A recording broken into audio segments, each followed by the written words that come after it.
The dawn in Saint-Malo was brittle and grey, the kind of light that felt like it could shatter if touched. Elise adjusted the faded white apron over her dress and peeked through the shuttered window of the convent, watching the narrow streets below. The children slept fitfully on thin mats, wrapped in whatever blankets they could find. Fear clung to them like the salt in the air. The war was no longer a distant rumble, but a storm pounding at their doorstep. Elise had learned to move silently, to breathe in rhythm with the town, so that no Gestapo patrols always lurking, always watching would hear the faintest hint of life within the convent walls. Each day brought the weight of uncertainty. Each day demanded courage she sometimes did not feel. Yet, as she walked into the small storage room that now served as her infirmary, she found herself thinking less of fear and more of hope. And hope, she had learned, often came in the most unlikely forms. Daniel, a British radio operator, crouched in a shadowed corner above the bakery, peering at the fragile radio set that hummed and crackled with secret voices from across the channel. He had smuggled the device in during the last convoy, hidden under sacks of flour, and now it was their lifeline to the outside world, the Allied forces plotting in England, unaware of the web of danger their messages would weave. Elise entered the attic cautiously. "Daniel," she whispered, her voice barely rising above the hiss of the radio. "SHH," he said, gesturing to the equipment. "I think they're resending something today."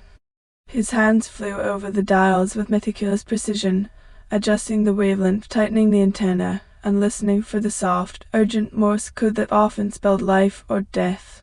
Elise leaned over his shoulder.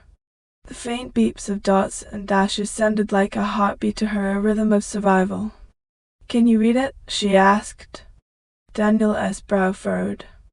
"I am working on it, but this is different. This is a real plan, not just warnings." He paused, then slowly spelled out the message on a scrap of paper. "Operation Neptune, strong tide, Normandy, June 6. Allies prepare for landing. Resistance support required." Elise's fingers froze over the edge of the paper. She read the words again, trying to make sense of them. D-Day. Normandy. The thought made her heart both pound with fear and swell with hope. After years of hiding, suffering, and watching neighbors vanish in the night, the Allies were finally coming, not as whispers over the radio, but as steel ships, men, and the promise of liberation. But with hope came danger. Daniel's eyes met hers. "They were relying on us. We have to get messages to other resistance groups. We have to prepare the safe houses and coordinate the escapes." Elise swallowed. "And the children?" she asked quietly. He hesitated. "We'll keep them hidden, but we can't let fear paralyze us if we succeed." He let the words trail off, the weight of the mission pressing down like a storm cloud. The days that followed blurred into a meticulous rhythm. Elise and Daniel delivered coded messages, ensuring each group of resistance fighters understood their roles. They marked routes on hidden maps, memorized schedules, and whispered plans into the ears of weary men and women who had become shadows of themselves under Nazi oppression. Elise continued tending the sick and the children. Some days she felt the delicate edge of despair, especially when one of the orphans cried for a parent she could no longer bring back. But each night, when she returned to the attic, Daniel would tap out another message, each dot and dash a pulse of hope across the channel. One evening, as the sun sank behind the jagged rooftops, Daniel decoded a particularly urgent transmission. "The Allies are moving faster than expected.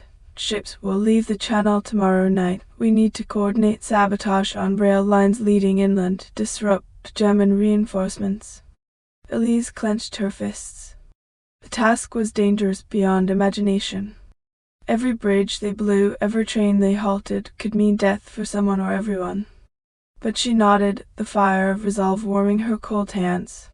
That night, she moved silently through Saint-Malo, visiting safe houses and passing instructions to trusted members of the resistance. She had learned the path so well that even a blindfolded stranger would have struggled to get lost. And yet, danger lurked in every shadow. Elise felt it in her bones, the informer they had not yet discovered, the patrol circling closer each day, the Gestapo's relentless gaze pressing down like the tide. Every step they took toward freedom was measured against the cost of failure. In the attic above the bakery, Daniel tapped out the final transmission for the day. Elise leaned close, listening to the faint rhythm that promised salvation. She allowed herself for a brief moment to imagine Saint-Malo free from occupation. She imagined the children laughing in the sun, the streets alive with life instead of fear, the convent doors open without the need to hide. But even as she dared to hope, she knew war was not a story with guarantees. The following morning she would return to her hospital, tending the sick and wounded. And somewhere, perhaps in the shadows, the enemy would be watching, waiting for a misstep. Still, Elise clutched at the fragile promise of hope, because in those beeps of the radio, in those coded messages, lay a truth stronger than fear. Freedom was coming, and they would not let it pass them by. The streets of Saint-Malo had grown quieter than usual. Windows were shuttered earlier, and the usual chatter of vendors had been replaced by the low murmur of fear. Elise had learned to read the subtle signs, the clatter of boots that didn't belong, the way a curtain twitched when someone passed by too often, a suspicious gaze of strangers lingering too long. Yet nothing could have prepared her for the betrayal that would come from the heart of her own town. It started with a whisper, carried by a nervous voice in the bakery. I heard something," said a young delivery boy, his eyes wide, his hand shaking. "Someone saw people leaving at night carrying messages, explosives." Elise's stomach tightened. She knew instantly. The informer had acted, sending a fragment of the resistance as secrets to the Gestapo. One careless word, one nervous confession, and the fragile web of hope they had woven began to unravel. Daniel frowned, running his fingers through his hair.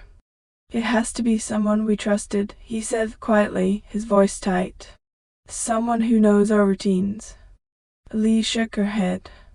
Fear and anger mingled in her chest.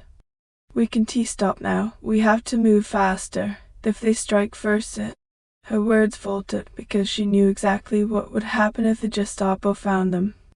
The next day, Elise and Daniel divided their small network. Messages were delivered in hurried whispers, routes were altered, and every safe house was checked for signs of surveillance.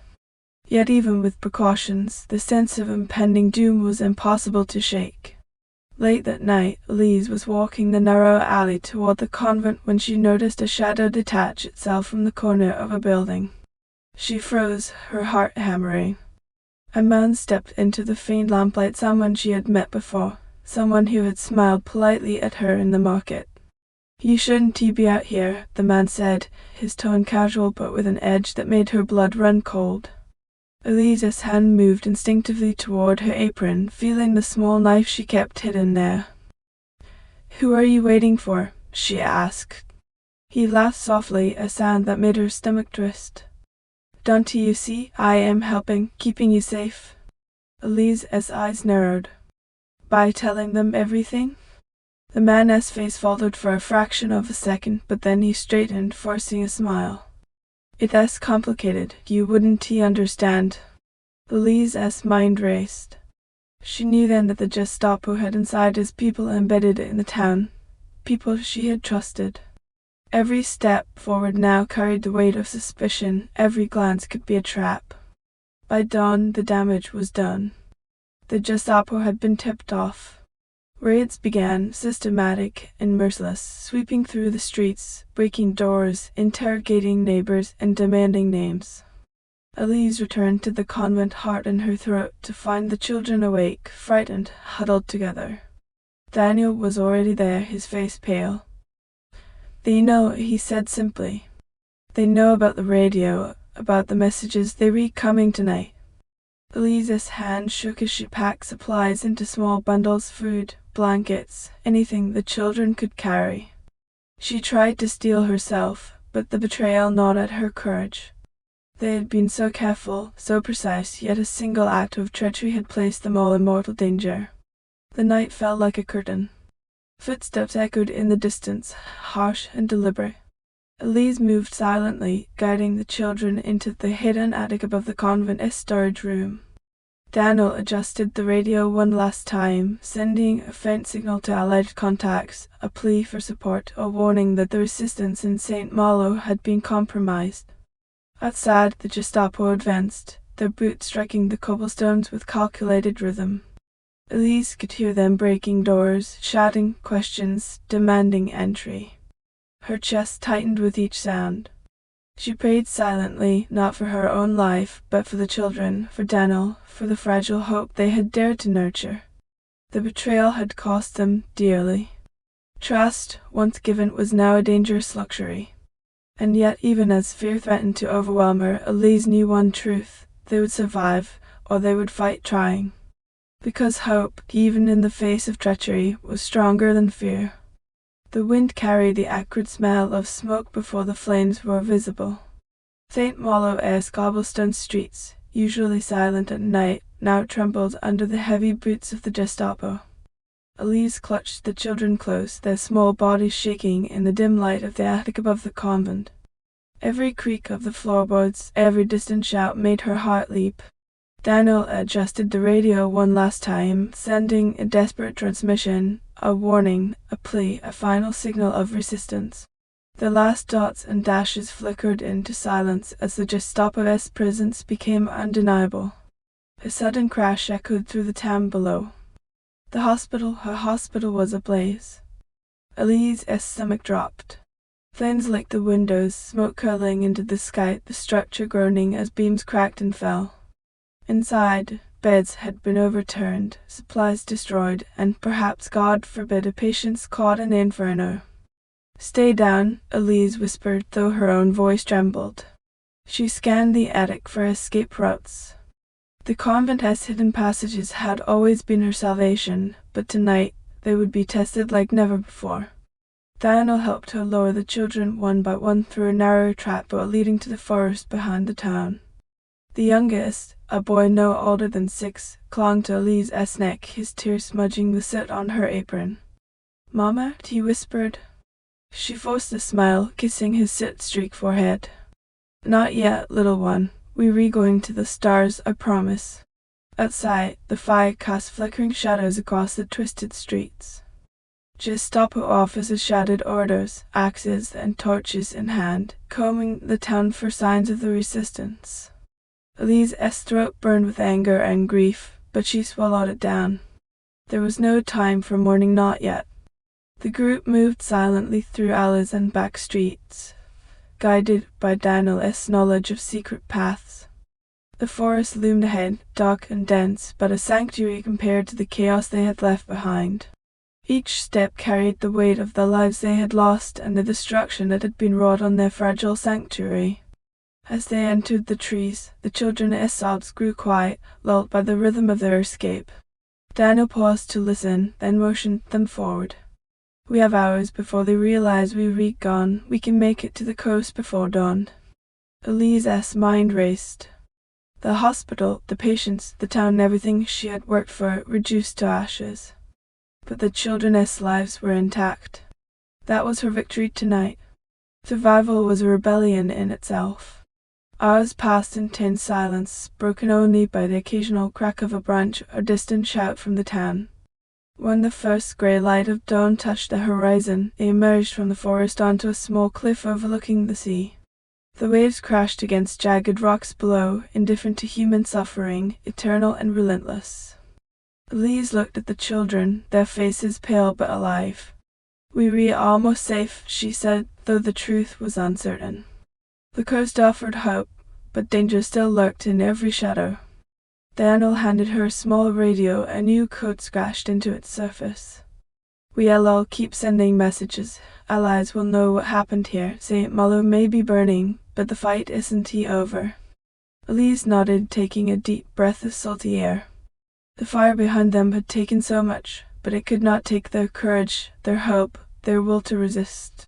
For the first time in days, she allowed herself to feel it, a flicker of defiance, a spark that could never be extinguished. The night of fire had ended, but the war and their journey was far from over. The forest swallowed them like a living shadow, its dense canopy blotting out the first rays of dawn. Each step through the undergrowth was a battle against the earth itself, roots that tripped, brambles that tore at clothing, mud that sucked at their boots. Elise led the group, her hands raw from gripping branches and guiding the children through the tangled path. The youngest clung to her side, whispering questions that she could not answer. "Are we going to the soldiers? Are they going to find us?" Elise shook her head, forcing a calm she did not feel. "No, we'll be safe for now." But even as she said it, the forest seemed to hum with danger. Every rustle could be the snap of a branch under a boot, every bud call a signal of approaching soldiers. Daniel moved ahead, scanning the perimeter, his ears straining for any hint of pursuit. The radio he carried was useless here, buried deep in the forest. But the codes, the messages, the hope they represented, were alive in his mind. He whispered instructions to Elise as they moved. "Keep left at the clearing. There is a ridge we can use to see the coast. If we move fast, we might make it before nightfall." Hours passed. The sun climbed higher, filtering weakly through the thick leaves. Hunger gnawed at them. The children were tired, their steps faltering. Elise found berries along the path, rough and bitter, but enough to sustain them. She tore strips of her own coat to band the younger one's scraped knees, ignoring the sting in her own hands. Then, without warning, the forest changed. The soft whisper of leaves was replaced by the harsh crack of branches, footsteps that did not belong to them. Elise froze, pulling the children into the shadows of a dense thicket. Daniel pressed a finger to his lips, signaling silence. Through the underbrush, a patrol of German soldiers moved cautiously, their rifles raised, eyes scanning. One of the children whimpered, and Elise's heart stopped. She pressed a hand over the child's mouth, willing him to stay still. The soldiers passed, unaware of the fugitives hidden mere meters away. When the last shadow disappeared, Elise exhaled a shaky breath. "We can stop," she whispered. Not for a moment. Night fell, and with it came a thick fog that curled around the trees, muffling sound and giving them cover. Exhaustion threatened to overtake the group, but Elise pushed forward, guiding them toward a narrow river that Daniel had marked on their secret map. By the water's edge, they paused. The river was wide and swift, a ribbon of silver under the moonlight. Crossing it would be dangerous. The current could carry a child away in an instant. Yet it was the only path to freedom, the only way to reach the hidden cove on the coast where allies could potentially meet them. Elise gathered the children, wrapping them in whatever blanket she could spare. Daniel waded in first, testing the current, then returned to guide the others one by one. Every splash echoed like a gunshot in the night, every hesitation a heartbeat away from disaster. Halfway across, the youngest slipped from Elise's grasp. Instinct took over. She lunged, catching him in the rushing water. The cold stole her breath, but she held on, letting the river carry her and the child to the opposite bank. When they reached the other side, soaked and trembling, Elise collapsed, letting the children huddle close to her. Daniel draped his coat over them, scanning the tree line for any sign of pursuit. "We made it," he said, though his voice was uncertain. "For now." Elise looked back at the river, its waters glinting like silver knives under the moon. The forest behind them was dark, dangerous, but they had survived. Each step forward was a victory, each breath a declaration. They would not be broken. They would not be captured. As dawn approached, they moved toward the coastline, hearts heavy with exhaustion and fear, but carrying the fragile spark of hope that had guided them through the night. The journey was far from over, yet the forest had taught them a lesson that no map, no code, no plan could. Survival demanded courage, cunning, and the refusal to surrender to despair. Hans had never thought of himself as a hero. He was a soldier, trained to obey, trained to follow orders without question. Yet the blood on his hands, the screams in the streets of Saint-Malo, and the faces of the innocents he had seen die began to weigh on him. He stood atop a ridge overlooking the town at dusk, the smoke from the burnt hospital curling into the sky like a dark omen. He could see the flickering flames consuming what had been a sanctuary for the sick and the wounded. And then he thought of Elise, the young nurse who had dared to defy him and his comrades, risking everything to save children, to hide resistance members, to act with humanity in the midst of cruelty. Orders had been clear: pursue the resistance, capture the radio operator, and eliminate anyone who interfered with the riotous control of the coast. Yet something in Hans rebelled against the simplicity of obedience. Every report he filed, every body he counted, felt like a lie he was complicit in telling. That night he found himself walking alone through the outskirts of Saint-Malo, avoiding his patrols, avoiding suspicion. In a narrow alley he overheard voices, soft, urgent, barely audible over the crashing waves beyond the town. He recognized one, Daniel, and another, Elise. They were moving children. Children who had survived the night of fire. Hans felt a surge of something unfamiliar, fear and admiration intertwined. He could turn them in and earn commendation. He could ignore them and maintain the illusion of neutrality. Or he could act differently, risking everything to protect them. He thought of his own brother, a boy he had lost to disease before the war, and of the letters he had never sent. Could he live with himself if he did nothing, if the innocents he now saw were slaughtered because of his silence? Hours later, Hans made his decision. He returned to his quarters, burned the reports he had prepared for the day, and wrote new instructions, misinformation to send the patrols on a false trail, small sabotages to slow their pursuit, and hints for the resistance that could guide them through the streets safely. It was not heroism, not entirely.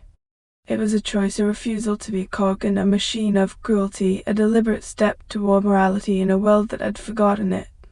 By dawn, Hans was on the cliffs above the forest where Elise and the children had fled. He watched them, hidden by the mist, and for the first time felt the weight of responsibility, not as a soldier, but as a man capable of choosing right over easy obedience. Somewhere deep inside, he knew the cost of this choice could be his life. But for the first time, Hans felt alive, and that spark of conscience, delicate, dangerous, human, would guide his next steps. For Elise and the children, Hans would become an unexpected guardian, a shadow moving in secret to protect the vulnerable, ensuring that the tides of war did not drown the sparks of hope they carried. The war had drawn lines of loyalty, duty, and obedience, but Hans had found a space between, a choice that could change the fate of those fleeing through the forest and, perhaps, the fate of Saint-Malo itself. The river stretched before them like a silver scar across the landscape, its currents violent and unrelenting. The moonlight glinted off its surface, masking the rocks and eddies that could shatter a life in an instant. Elise knelt at the water's edge, adjusting the blankets around the children, whose small hands gripped hers with desperate trust. Daniel stepped forward, testing the current with a long branch. The water rushed past his boots, icy and merciless. "It is faster than I thought," he said, teeth chattering. "We have to move quickly but carefully. One mistake." His voice trailed off, the meaning was clear. Elise nodded, swallowing fear. "We'll do it together. No one gets left behind." The crossing began cautiously. Daniel went first, a bundle in his arms. Elise followed, children clinging to her. The river fought them, pushing and pulling, seeking any weakness. One child slipped, and Elise's heart froze. She plunged forward, seizing him in time, water soaking her clothes, cold biting at her bones. Halfway across, a scream shattered the night. A branch had snagged one of the older children, pulling him under for a brief, terrifying moment. Daniel dove in, struggling against the current, hauling the boy to the shore. The group collapsed on the riverbank, gasping, shivering, and soaked to the bone. But the river demanded more than exhaustion, it demanded resolve. They pressed on, inching along slippery rocks, wading through deeper pools, helping one another, sharing the weight of survival. Above them, the forest seemed alive with unseen eyes. Elise's pulse raced with the certainty that the Gestapo were still tracking them, that one wrong step could mean capture or death. She whispered reassurances to the children, though her own voice trembled. Finally, the last stretch loomed, a wide, roaring section where even Daniel hesitated. Elise gathered the children around her, bracing herself. "Hold hands," she instructed.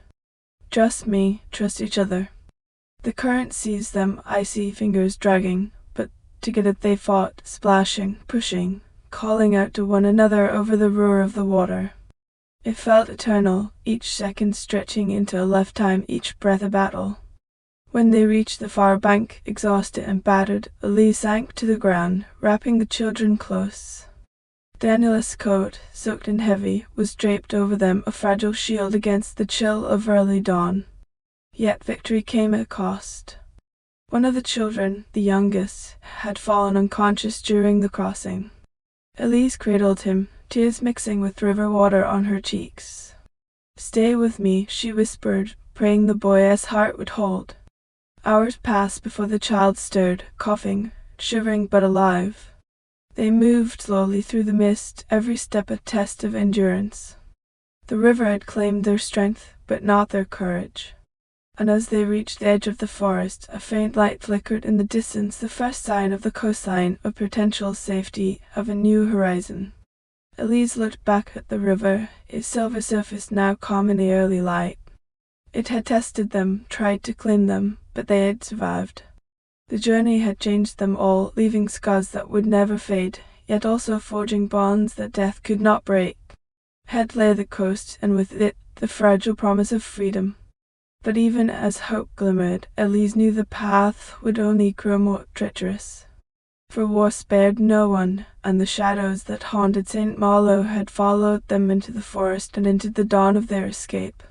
The moon had long disappeared behind a veil of clouds when Elise, Daniel, and the children arrived at the edge of a crumbling stone wall, half buried in moss and ivy.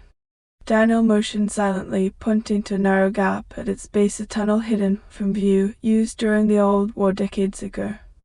It was said to connect the forest surrounding Saint-Malo with the hidden coves along the coast, a secret pathway known only to a handful of locals. Elise knelt beside the entrance, peering into the darkness. It smelled damp, earthy, and ancient, the air thick with the weight of countless footsteps that had come before. "It is safe," whispered one of the older children, clutching her sleeve. Daniel shook his head. "Safe is relative. It is narrow, dark, and cold, but it is our best chance to stay ahead of them." They moved cautiously, stepping into the tunnel one by one. The walls pressed in close, rough and jagged, scraping arms and faces. Water dripped from the ceiling, forming tiny rivulets that ran along the stone floor. The children whispered to each other to stay brave, their voices echoing faintly in the darkness. Hours passed. The tunnel twisted and turned, leading them through tight bends and sudden drops, forcing them to crawl in some places, crouch in others. Elise's mind wandered to the people they were leaving behind, the hospital, the town, the innocents whose fates had been sealed by betrayal. Each memory made her stomach tighten, but she pressed forward. Survival demanded focus. Halfway through, they came upon a fork in the tunnel. Daniel examined the two paths, his finger tracing marks on the wall left by others. "This way," he said, pointing to the left. "Though it's longer, it avoids patrols near the cliffs. The right leads to an old inspection hatch, too risky." Elise nodded, though doubt not error. They were deep underground, and one wrong turn could lead to capture or worse. Every shadow seemed to carry danger. As they continued, a muffled sound reached their ears, a cry, a whisper, a plea. Elise froze. "Did you hear that?" she whispered. Daniel frowned. "Probably rats, or maybe the wind." But Elise's instinct screamed otherwise. They followed the sound cautiously and discovered a small, makeshift hiding spot. Inside, a young man barely older than Daniel cowered, clutching a satchel of papers. He looked terrified but relieved to see them. I am part of the network," he stammered. "I've been trapped here for days. Can you help me?" Elise exchanged a glance with Daniel. Helping him could expose them to risk. They were already exhausted, already hunted, but leaving him would violate everything they were fighting for. Without hesitation, Elise extended her hand. "Come with us, I'll get you out." The young man hesitated, then nodded, joining their line. The moral weight of the decision pressed on them. Every life they saved was a risk, but in a world ravaged by cruelty, the smallest act of compassion became a rebellion. Finally, after what felt like an eternity, the tunnel opened to a hidden cove along the coast. Moonlight glimmered off the water, illuminating the jagged rocks and sand below. Elise let out a shaky breath. They had made it so far. Daniel scanned the horizon. We were not out of danger yet, but the Allies may reach this point soon. For now, we rest, and then we move forward. Elise looked at the children, the young man, and Daniel. Their journey had been harrowing, the moral choices relentless. But in the darkness of the tunnel, they had discovered something profound. Even in war, humanity could carve a path through fear and destruction. The waves lapped gently at the shore, a quiet reminder that hope, like the tide, could return even after the deepest night. The city of Paris had become a whisper of what it once was. Its grand boulevards, once bustling with life, now echoed with the quiet tension of occupation. Elise and Daniel had reached the city with the children and their new companion, guided by the fragile network that stretched across France like invisible veins. The group moved cautiously through narrow alleys and shadowed courtyards. Daniel, ever alert, checked every corner, every rooftop. "We can't stay in one place too long," he said. "Patrols are everywhere, and the informer from Saint-Malo could have spread news. The network is our only protection." Elise nodded, clutching the children close. She had come to understand that survival was not just about hiding, it was about trust, timing, and information. And Paris, with all its labyrinthine streets, offered both danger and opportunity. Their first stop was a safe house tucked behind a nondescript bakery.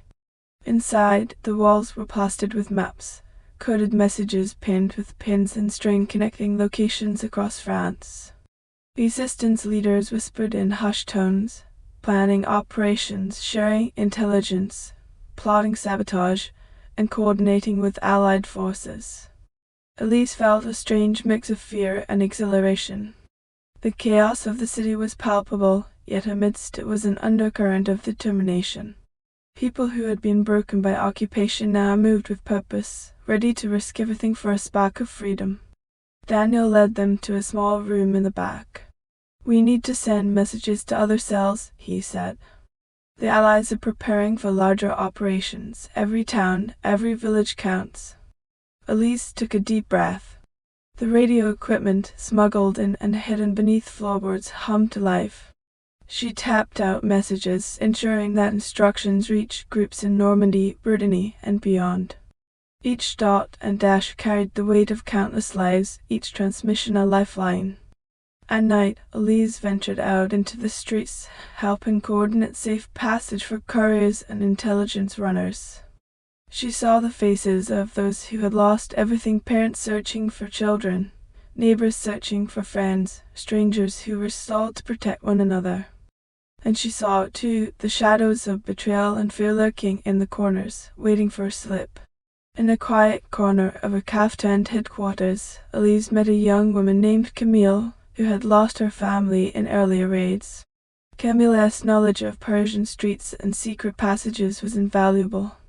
"The city may seem silent," she whispered, "but it sings if you listen. Listen to the rhythm and you'll hear the movement of hope." Elise understood immediately. The echoes of Paris were not just the sounds of occupation, they were the whispers of resistance, the heartbeat of those refusing to yield. Each coded message, each hidden child, each sabotage mission was a note in a larger symphony. As the days passed, their network grew stronger. Allies moved closer to France, reports of D-Day loomed on the horizon, and resistance cells began coordinating for a broader uprising. Yet with every plan, every connection, Elise felt the tension of what was at stake. One misstep could unravel everything, one betrayal could cost lives. In a quiet moment, holding the children close, Elise allowed herself to imagine a Paris free from occupation, a city alive with laughter, music, and light.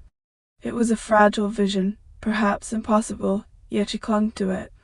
Hope, she realized, was not just an idea, it was a weapon. The city whispered its secrets, and Elise, Daniel, and their companions listened, ready to strike when the time came. Paris was silent in many ways, but its echoes promised that the resistance was far from defeated. And somewhere in those shadows, the fate of France and of Saint-Malo as children hung in the balance. Elise sat in a quiet corner of the safe house, the children asleep, in a room down the hall. The candle flickered, casting a trembling light across the walls lined with maps and coded messages. Around her lay scraps of paper, ink-stained and filled with words she would never send. She picked up one particular sheet smudged with tears. The words were meant for her brother, Henry, who had died before she ever fully understood the cost of war. Henry, she wrote, though she knew the letter would never reach him.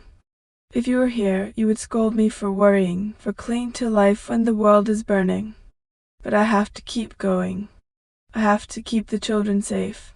I have to keep hope alive, even when it feels impossible. Her hand trembled, and the candlelight caught the grief in her eyes. She remembered the night the Gestapo had ransacked Saint-Malo, the hospital ablaze, the children screaming. Henry had never known such horrors, and yet his memory haunted her, a reminder of innocence lost. Daniel entered quietly, sensing the weight of her thoughts without needing words. "Elise," he whispered, sitting beside her. "You can carry all this alone." She shook her head. "I have to. If I falter, if I let fear win, the children, the people depending on us, it is over." He reached out, placing a hand on hers. "We are carrying it together. We all are, even Saint-Malo as shadows, even the network. You are not alone in this fight." Elise forced a shaky breath and folded the letter into a small square. She tucked it into her coat pocket, a secret weight she would carry but never release. The words were hers alone, a confession, a remembrance, a tether to her past that reminded her why she continued. Outside, the city murmured with quiet movement. Resistance runners passed beneath the window, shadows flitting through the streets. The war pressed on, relentless and cruel, but Elise felt a strange steadiness return. The letter would never be sent, but it had done its work. It reminded her that courage was born not just from duty, but from love, from grief, and from the refusal to surrender to despair. She rose, brushing ashes from her sleeve, and moved to check on the children. Each small face, sleeping safely, was a reminder that despite the horrors, despite the betrayals and losses, there was still something worth fighting for. That night, as she returned to the safe house as hidden attic to listen to Daniel send the next series of coded messages, Elise felt the quiet resolve settle deep in her chest. The letter never sent had reminded her of who she was, not just a nurse, not just a resistance fighter, but a protector, a keeper of hope. And hope, she realized, was more powerful than fear. The dawn over the Normandy coast was not gentle, it was a roar. Waves crashed against jagged cliffs, winds tore at the trees, and the sky, bruised with grey clouds, seemed to shudder under the weight of war. From the hidden cove where Elise, Daniel, and the children had taken shelter, the first distant sounds reached them, the rhythmic pounding of artillery, the low growl of tanks rolling inland, the whistling of bombs falling into the channel. Elise pressed a hand to her chest, listening to the cadence of the invasion. The Allies had come. At last, the long-awaited tide of liberation had begun. Daniel peered over the edge of the rocks, binoculars trained on the distant beaches. "It is happening," he whispered. "The re-landing. Omaha, Utah, we can see it from here." The children huddled close to Elise, their wide eyes reflecting the distant flashes of gunfire and explosions. She whispered soothing words, though her own voice trembled. "We will be safe. We have to believe that." But safety was an illusion. The storm was not just of nature, it was the chaos of war, unyielding and merciless. Smoke and fire from bombed positions drifted across the coast. The ground shook with the force of artillery, and the cries of soldiers, lost in the maelstrom, carried faintly on the wind. Elise and Daniel moved swiftly, guiding the children through secret paths along the cliffs, avoiding patrols and fallen debris. The Allies were landing, yes, but the Germans were still entrenched, and every shadow could conceal death. Hans, the German officer who had secretly chosen to protect them, appeared on a ridge above the cove. His presence, once a source of fear, now offered unexpected reassurance. He had sabotaged patrols, misdirected troops, and ensured that Elise's path remained open. The cost of his defiance was high. If discovered, his life would be forfeit. "Move quickly," Hans said, his voice low but firm. The tide won't wait for hesitation. Elise nodded, her hands gripping the children's shoulders. Each step was heavy with fear and hope intertwined. The waves crashed relentlessly below, the wind biting at their faces, and yet the sound carried a promise. The invasion had begun, and the end of occupation was at hand. From the cliff, Daniel tapped out one final transmission on a portable radio, sending a coded message to the Allied command, confirmation of safe passages, positions of German reinforcements, and the location of resistance fighters hidden in the region. Each dot and dash, each flicker of the signal, was a spark in the storm, small, fragile, but capable of changing the course of events. Hours passed in tense movement. Explosions shook the cliffs, smoke curling into the sky, and the children clung to Elise as she guided them to a hidden grove that overlooked a safer stretch of coastline. The invasion raged below, ships and soldiers clashing with German defenses, fire and steel meeting in a deadly symphony. Elise paused for a moment, looking at the chaos unfolding. She thought of Saint-Malo, of the hospital burning, of the children she had saved, of her brother Henry, of every sacrifice and betrayal along the way. And yet, in the midst of the storm, there was clarity. This was why they had survived. This was why they had fought. The world was shifting beneath their feet. Daniel squeezed her shoulder. "We've made it this far, now we endure the storm." Elise nodded, holding the children tight. The storm of Normandy was not just the invasion, it was a combination of years of struggle, sacrifice, and hope. And though the battle was far from over, for the first time in years, she allowed herself to believe that freedom might actually arrive with the rising tide. Above them, the sky burned with the fires of war and the echoes of courage. Elise's courage, Daniel's, the children's, and even Hans's resonated against the relentless roar of the sea. The storm of Normandy had begun, and the future of France hung in the balance. The morning sky was painted with fire. Smoke curled into the clouds, turning pale blue into a bruised orange. Explosions echoed across the coastline, and the rhythmic pounding of artillery shook the ground beneath their feet. Saint-Malo, so far behind them, had become a distant memory, but the shadows of its loss clung tightly to Elise and the children. They had followed the safe paths to a small, abandoned farmhouse overlooking a ridge. The wind carried the distant screams and groans of soldiers, civilians, and the wounded. Elise's hand shook as she tended to the youngest child, whose sobs had returned in the night. Daniel was scanning the horizon again, his binoculars catching glimpses of Allied troops advancing and German positions crumbling under relentless bombardment. "There's chaos out there," he said quietly, almost to himself. "The skies are burning, the ground is shaking, and yet we move forward." Elise clenched her fists, thinking of the hospital, the fire, the betrayal, and the narrow escape through the forest. Every step they had taken had been a gamble against death, and now the war had come to Normandy in a storm of fire and steel.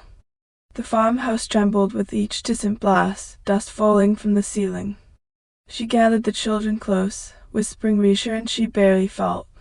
"It's almost over," she said, though even she doubted it. "We've come too far to stop now." Hours stretched into an eternity. The bombardments were relentless, planes diving, bombs dropping, buildings collapsing far below. Elise's heart ached at the thought of those still trapped in Saint-Malo, those who had survived only to face destruction elsewhere. The smell of smoke and burning earth drifted up the ridge, mingling with the salt of the sea. Daniel handed her a note hastily scribbled by a local resistance runner. "Allied forces are taking positions inland. German reinforcements are scattered. The cove where we can signal them is still accessible, but we need to move now." Elise nodded, lifting the children one by one and moving toward the ridge path that led to the cove. Each step was measured, cautious, and yet urgent. The sky above burned like an angry sun, painting their journey in deep oranges and dark shadows. Halfway to the cove, they encountered a group of frightened villagers fleeing the bombings. Elise motioned them to follow at a distance, sharing supplies, comforting terrified children, and guiding them away from the worst of the chaos. Every act of humanity was a defiance against the war that sought to consume everything in its path. By nightfall, they reached the cove. The waves below were calm compared to the destruction inland, but the sky remained a burning horizon lit by the fires of battles yet to end. Daniel set up the radio, tapping out urgent messages to the Allies, sending coordinates, warnings, and intelligence that could save countless lives. Elise sank to the sand, holding the children close, watching the sky burn. She felt grief, exhaustion, and fear, but also a spark of hope. The storm had come, the skies had burned, and yet here they were, alive, still fighting, still moving forward. In the distance, the roar of artillery softened slightly, replaced by the sounds of soldiers advancing and towns being liberated. Elise allowed herself the barest hope that the fire in the sky might not be the end, but the herald of a new beginning.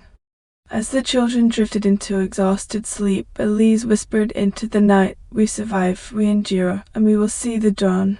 The night was thick with fog, and the sea whispered against the cove's jagged rocks. Elise sat by the children, keeping watch as they slept, her mind heavy with the events of the day. The sky still bore the scars of fire, distant flames flickering along the horizon where Normandy burned under artillery and bombs. A sudden movement in the shadows made her hand tighten around a small knife. Daniel stirred beside her, eyes alert. "Who's there?" he whispered, scanning the darkened edge of the cove. A figure emerged from the mist, cautious but deliberate. The moonlight caught the glint of a familiar uniform hands. Elise's breath caught. After days of uncertainty, after risking everything to survive, the German officer who had quietly protected them had returned. "You came back," Elise said, both relief and suspicion in her voice. "How did you?" Hans raised a hand. "There is no time for questions. I have information, intelligence that can change everything for the resistance here." Daniel stepped forward, tension coiling in his posture. "What do you mean?" Hans lowered his voice, keeping the children close to Elise. "There is a German convoy moving inland tomorrow. Ammunition, weapons, reinforcements. They plan to reinforce positions still holding along the coast, but I know their route, their timing, their weaknesses. If we act, we can strike, delay them, and give the Allies a better chance." Elise's mind raced. Every decision carried immense risk. Acting on Hans' intel could save lives or lead to catastrophe. But she knew instinctively that the opportunity was too vital to ignore. "We all need coordination," Daniel said, his voice steady despite the chaos around them. "Allied forces are stretched thin. If we can relay this information accurately, we can disrupt their movements and potentially save hundreds of lives." Hans nodded. "I've already sabotaged some of their communications. They want to know we're ahead of them until it is too late." The group spent the rest of the night preparing. Elise moved quietly among the children, ensuring they remained hidden, while Daniel confirmed codes and radio frequencies. Hans outlined the convoy's route, marking vulnerabilities and patrol patterns. The fog wrapped around them like a cloak, shielding their movements and hiding them from the eyes of the enemy. As dawn approached, Elise allowed herself a moment of reflection. Hans' return was more than just strategy. It was a reminder that even among those expected to enforce cruelty, shadows of humanity could persist. One man's choice, hidden and dangerous, could shift the tide of the war. The sun rose, barely illuminating the burning horizon inland. The convoy would move soon, and with Hans' intelligence, the resistance could act decisively. Elise felt a familiar mix of fear and determination. The path ahead was treacherous, but for the first time in days, she saw a glimmer of control amidst the chaos. The shadows had returned, and with them the possibility of hope, the chance to turn destruction into strategy, despair into defiance, and survival into a weapon. Elise held the children close, took a deep breath, and whispered to herself, "We will not falter. Not now, not ever." The cove was silent except for the distant crash of waves against jagged rocks. Moonlight reflected off the water, casting a silver glow that shimmered across the sand. Elise knelt beside the children, who slept fitfully, clutching blankets dampened from the river crossing days before. Each breath they took seemed amplified in the quiet night, each murmur a fragile echo of innocence amidst the chaos of war. Daniel crouched a few feet away, radio equipment spread before him on a flat rock. The device, battered and patched together with wires, tape, and makeshift parts, emitted a soft hum as he adjusted frequencies. His fingers moved deftly over the dials, tracing coordinates and code sequences he had memorized over countless sleepless nights. Every signal carried weight, every message could save or end lives. Hans, standing a few yards above them on the cliff, scanned the horizon. His posture was rigid, his jaw tight. The German officer who had once embodied obedience now bore the heavy mantle of conscience. Every decision he made in the next hours could alter the fate of those he had chosen to protect. "Are you sure this is the right frequency?" Elise whispered, leaning closer to Daniel. Her voice trembled, betraying exhaustion, fear, and a strange surge of anticipation. Daniel glanced at her, eyes sharp even in the dim light.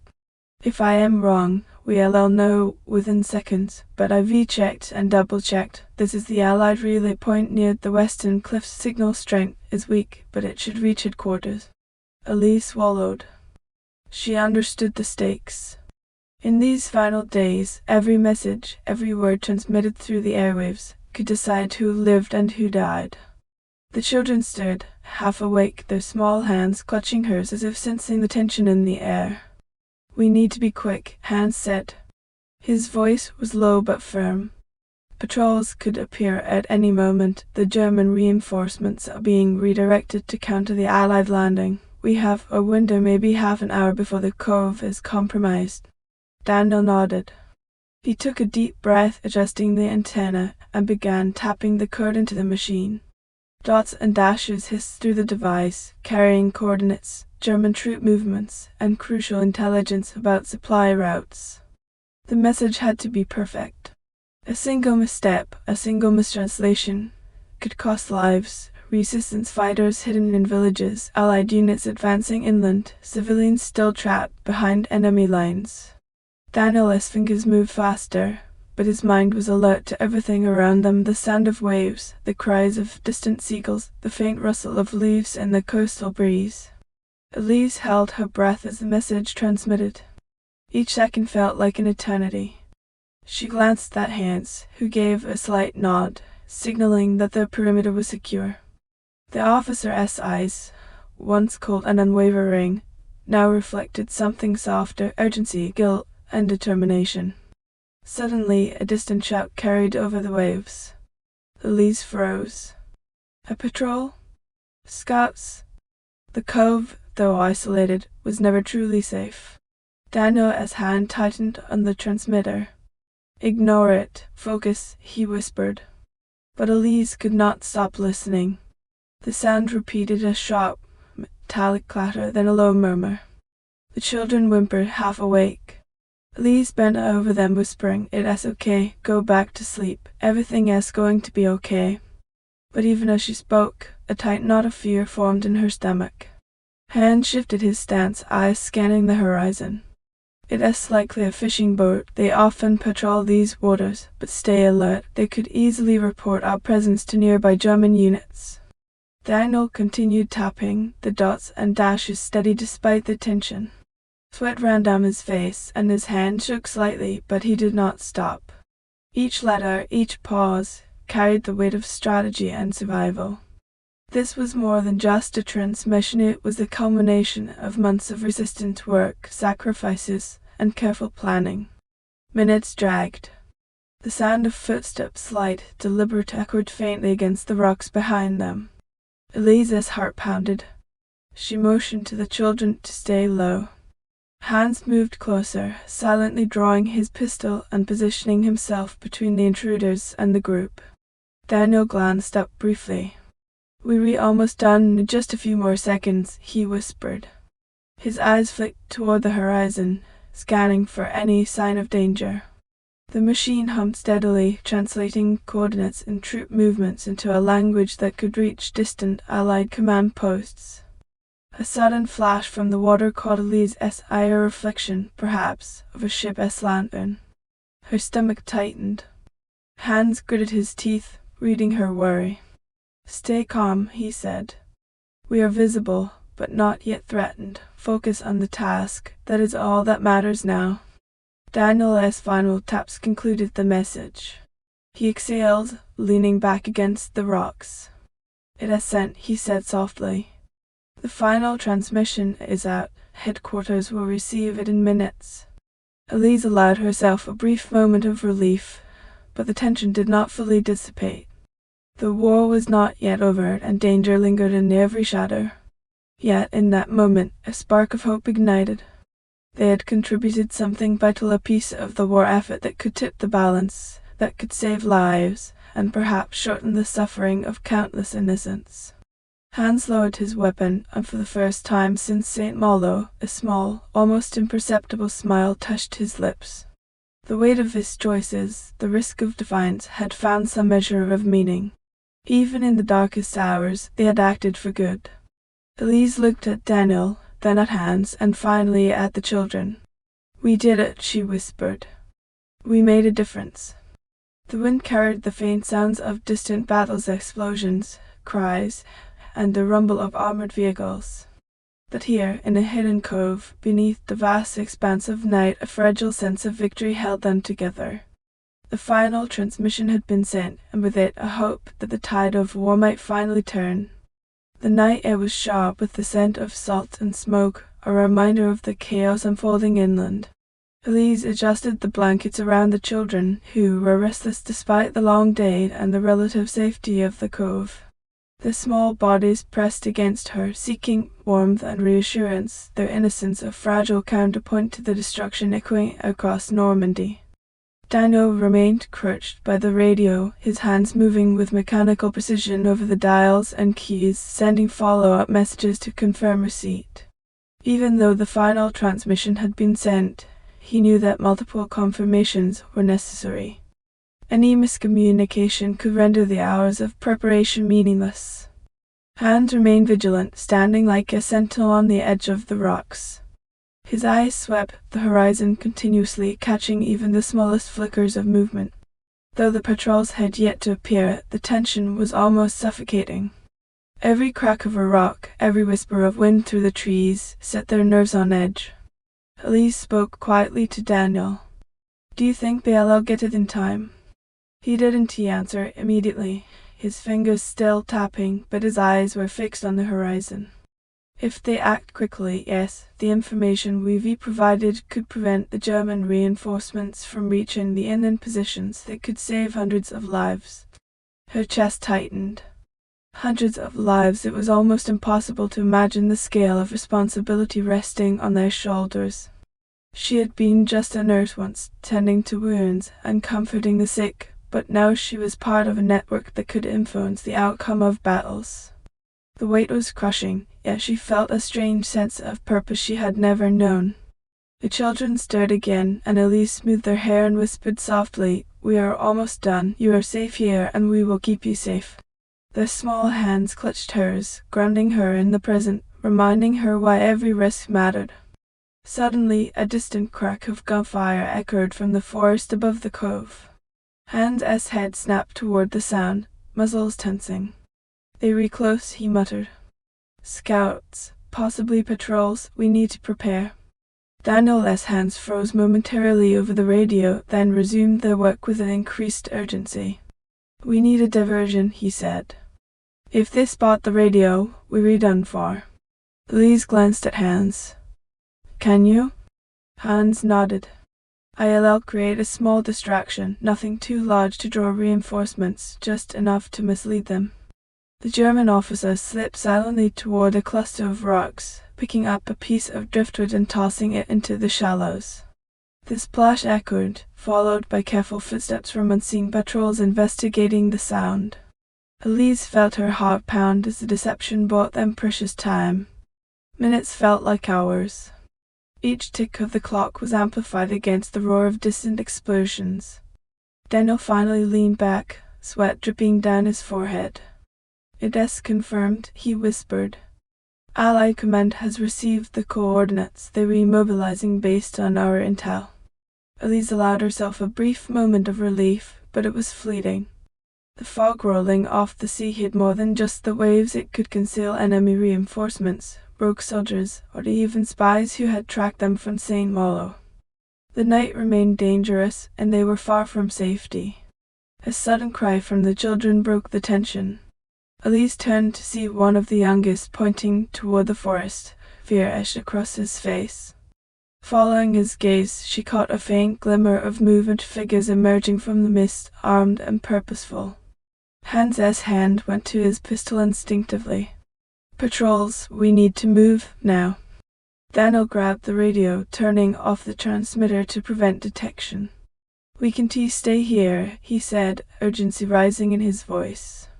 "They'll sweep the cove soon. The Allies will use our intel, but we have to survive until then."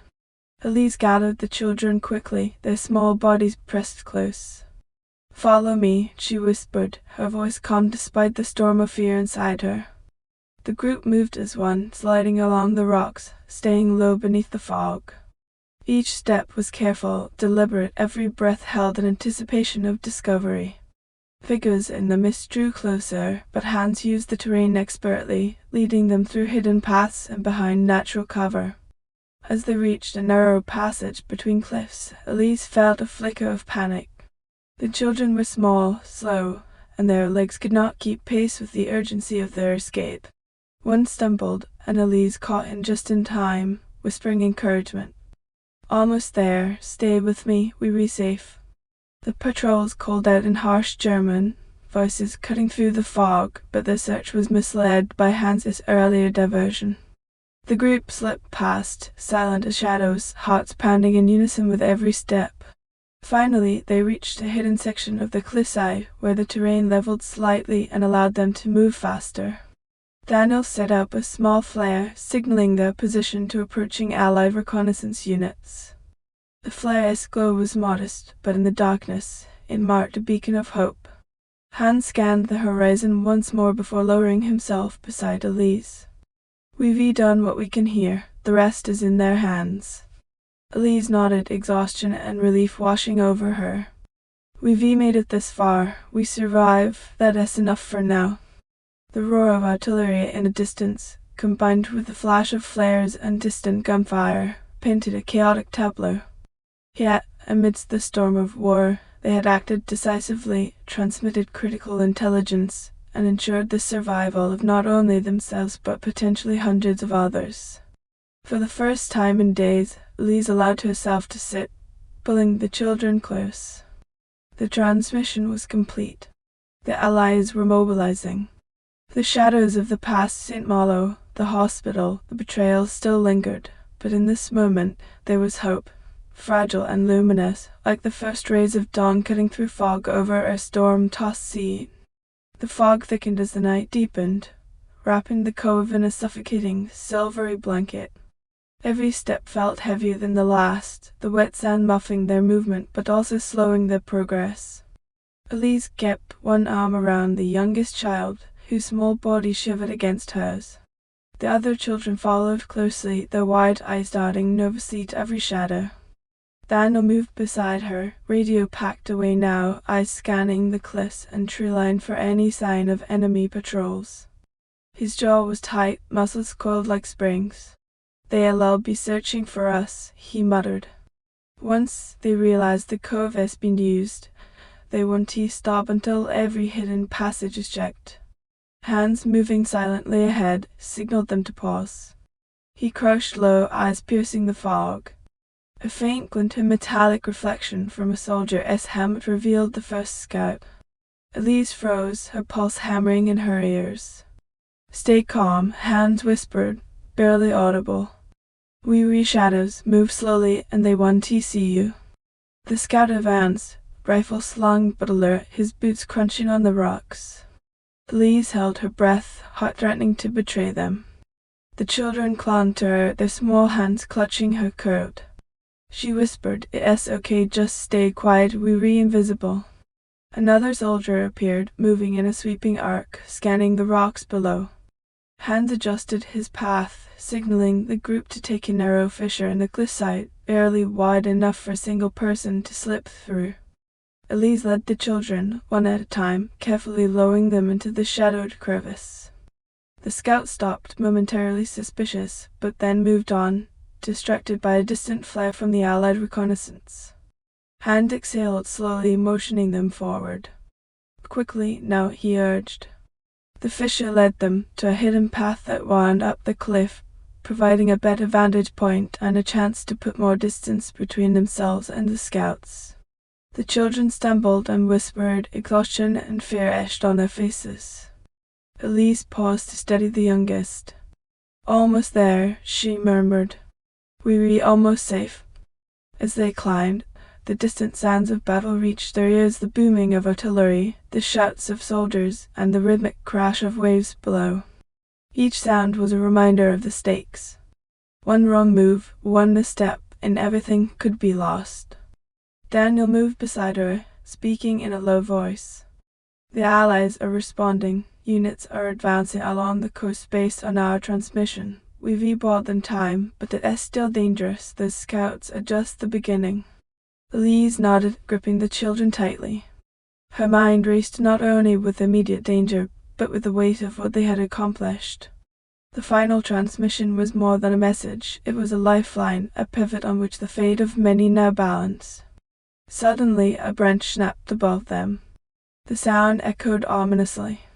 The group froze. Elise could see 2 German soldiers emerging from the mist, moving cautiously, their rifles ready. Her stomach tightened. Hans moved first, whispering, "Follow my lead, stay silent."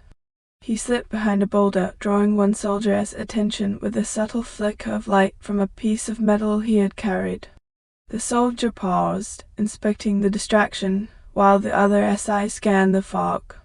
Elise counted the seconds, each one stretching endlessly. The children whimpered softly. She whispered, "We almost passed them, just a little further." Daniel spotted a narrow ledge above the soldiers. "If we climb, we can bypass them," he suggested. The path was precarious, steep, jagged, and slippery, but it was their only option. Elise helped the children, one by one, guiding their small hands to grip jagged rocks while keeping her body between them and the danger below. Hans moved silently behind, ensuring no soldiers noticed their movements. The tension was unbearable. Every creak of rock, every distant shout made their hearts jump. Finally, the last child was safely on the ledge. Elise took a deep breath, her muscles aching from holding and supporting the children, and climbed herself. She could hear the soldiers moving past below, unaware that the group had escaped the immediate danger. Daniel joined her, setting down the radio and checking that the children were all accounted for. "We've made it through the worst of it," he said, though his voice carried the strain of exhaustion and constant vigilance. Elise finally allowed herself to exhale, though her relief was tempered by the knowledge that danger was far from over. "We're safe for now," she said. "But we need to keep moving." The group pressed on along the cliffside, the fog partially obscuring their path, but providing cover as well. Hans led the way, guiding them through a series of hidden trails known only to locals and resistance members. Elise followed closely, eyes constantly scanning for signs of patrols, traps, or any unexpected obstacles. As dawn approached, the fog began to lift, revealing the distant coastline. Smoke from burning towns mingled with the morning light, casting an eerie glow across the water.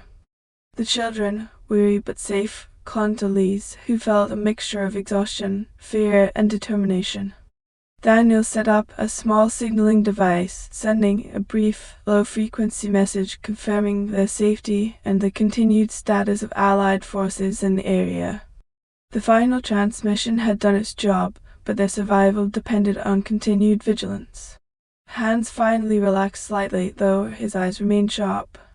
The scouts are searching elsewhere now. We've gained a few hours' advantage. It is not much, but it is enough to regroup and plan our next move." Elise looked at the children, their faces pale but unbroken. "We've survived so far," she whispered. "And we'll keep surviving, no matter what." The morning fog had lifted slightly, revealing the jagged cliffs and dark waters of the Normandy coastline. The group had gained a temporary respite, but the weight of the night as events pressed heavily on Elise. She led the children to a hidden nook in the cliff, where the rocks formed a natural shelter from both wind and observation. As she sat down, pulling the youngest child into her lap, her mind drifted back to the countless nights she had spent in Saint-Malo. She could still see the smoke rising from the hospital, smell the burning wood and antiseptic mingled together, hear the frantic cries of those trapped inside. Every rescue, every hiding place she had improvised, every risk she had taken to protect the children and resistance fighters now felt like a thread connecting her present to a past that refused to release her. Elise ran her hands through the child's hair, feeling the soft dampness from sleep. "You are safe now," she whispered more to herself than to him.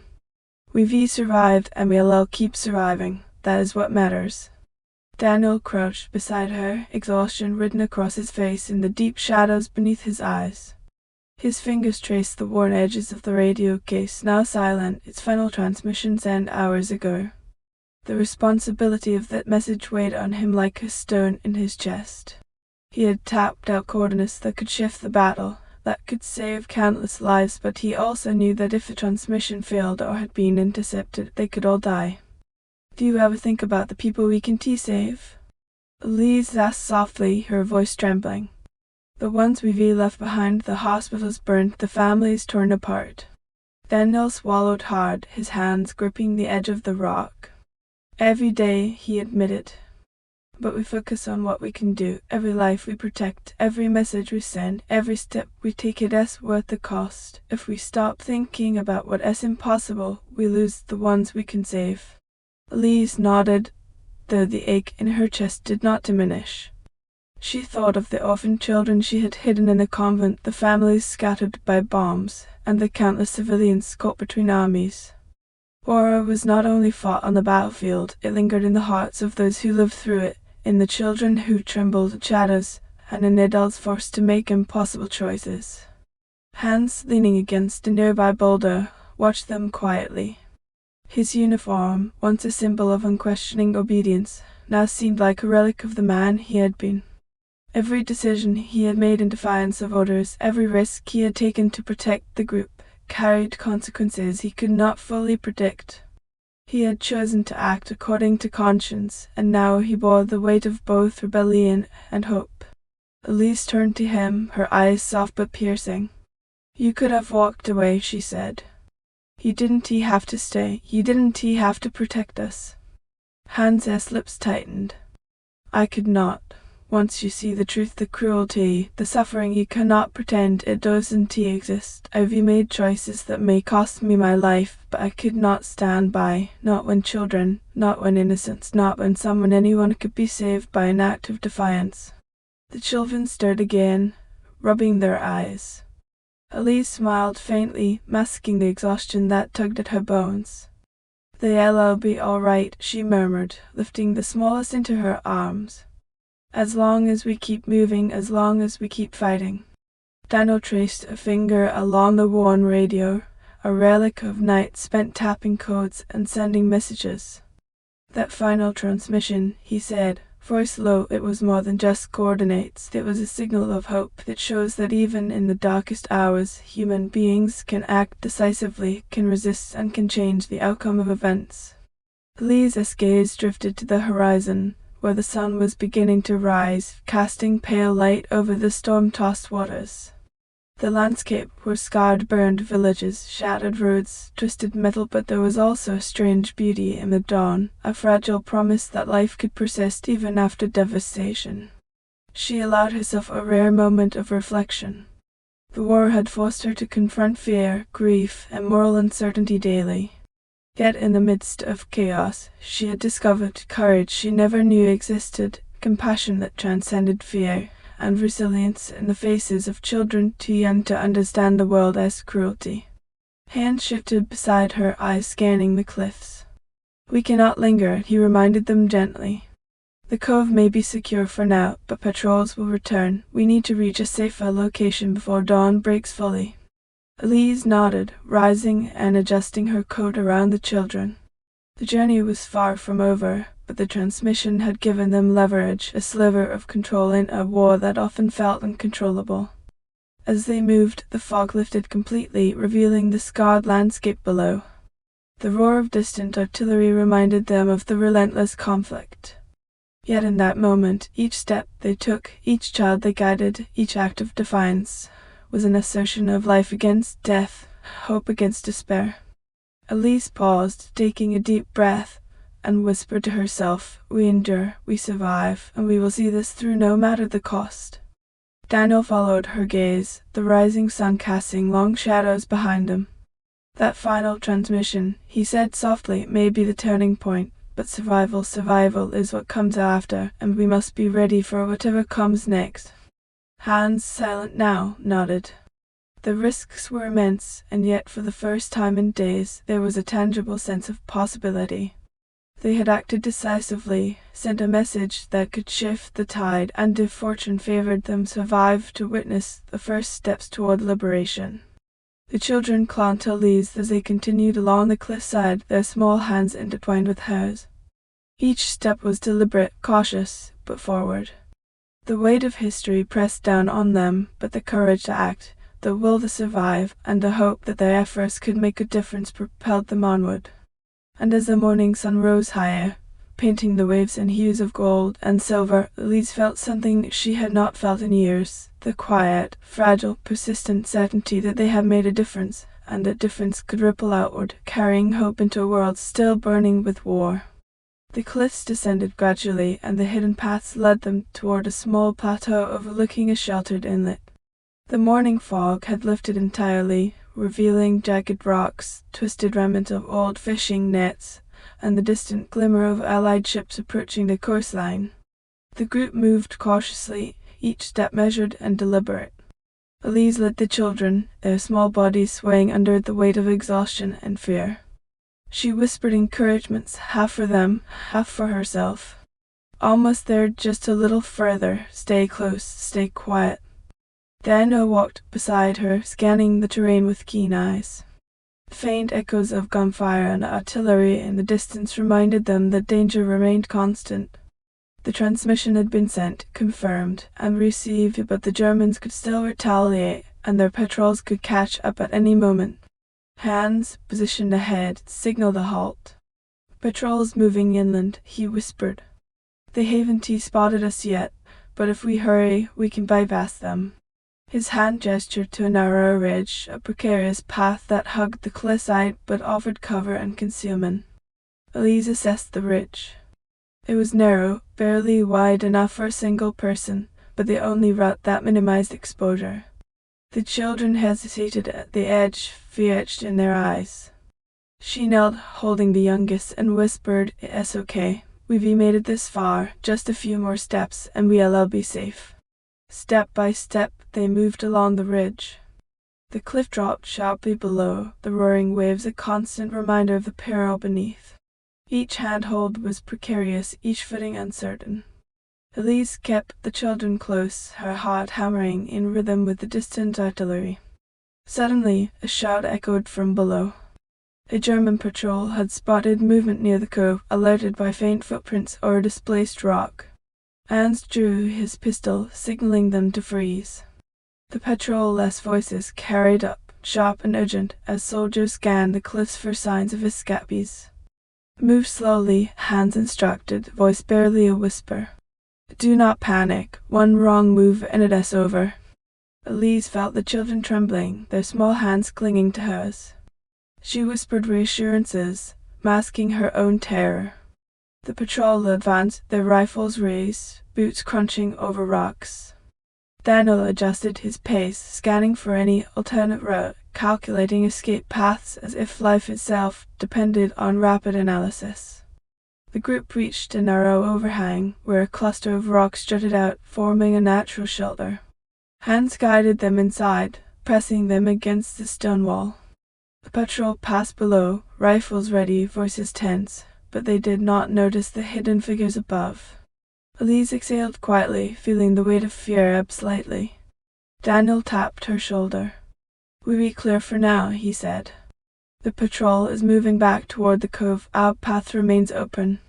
The group resumed their cautious advance along the cliffside, moving toward a concealed trail that led inland toward a network of resistant safe houses. Each step was heavy yet deliberate.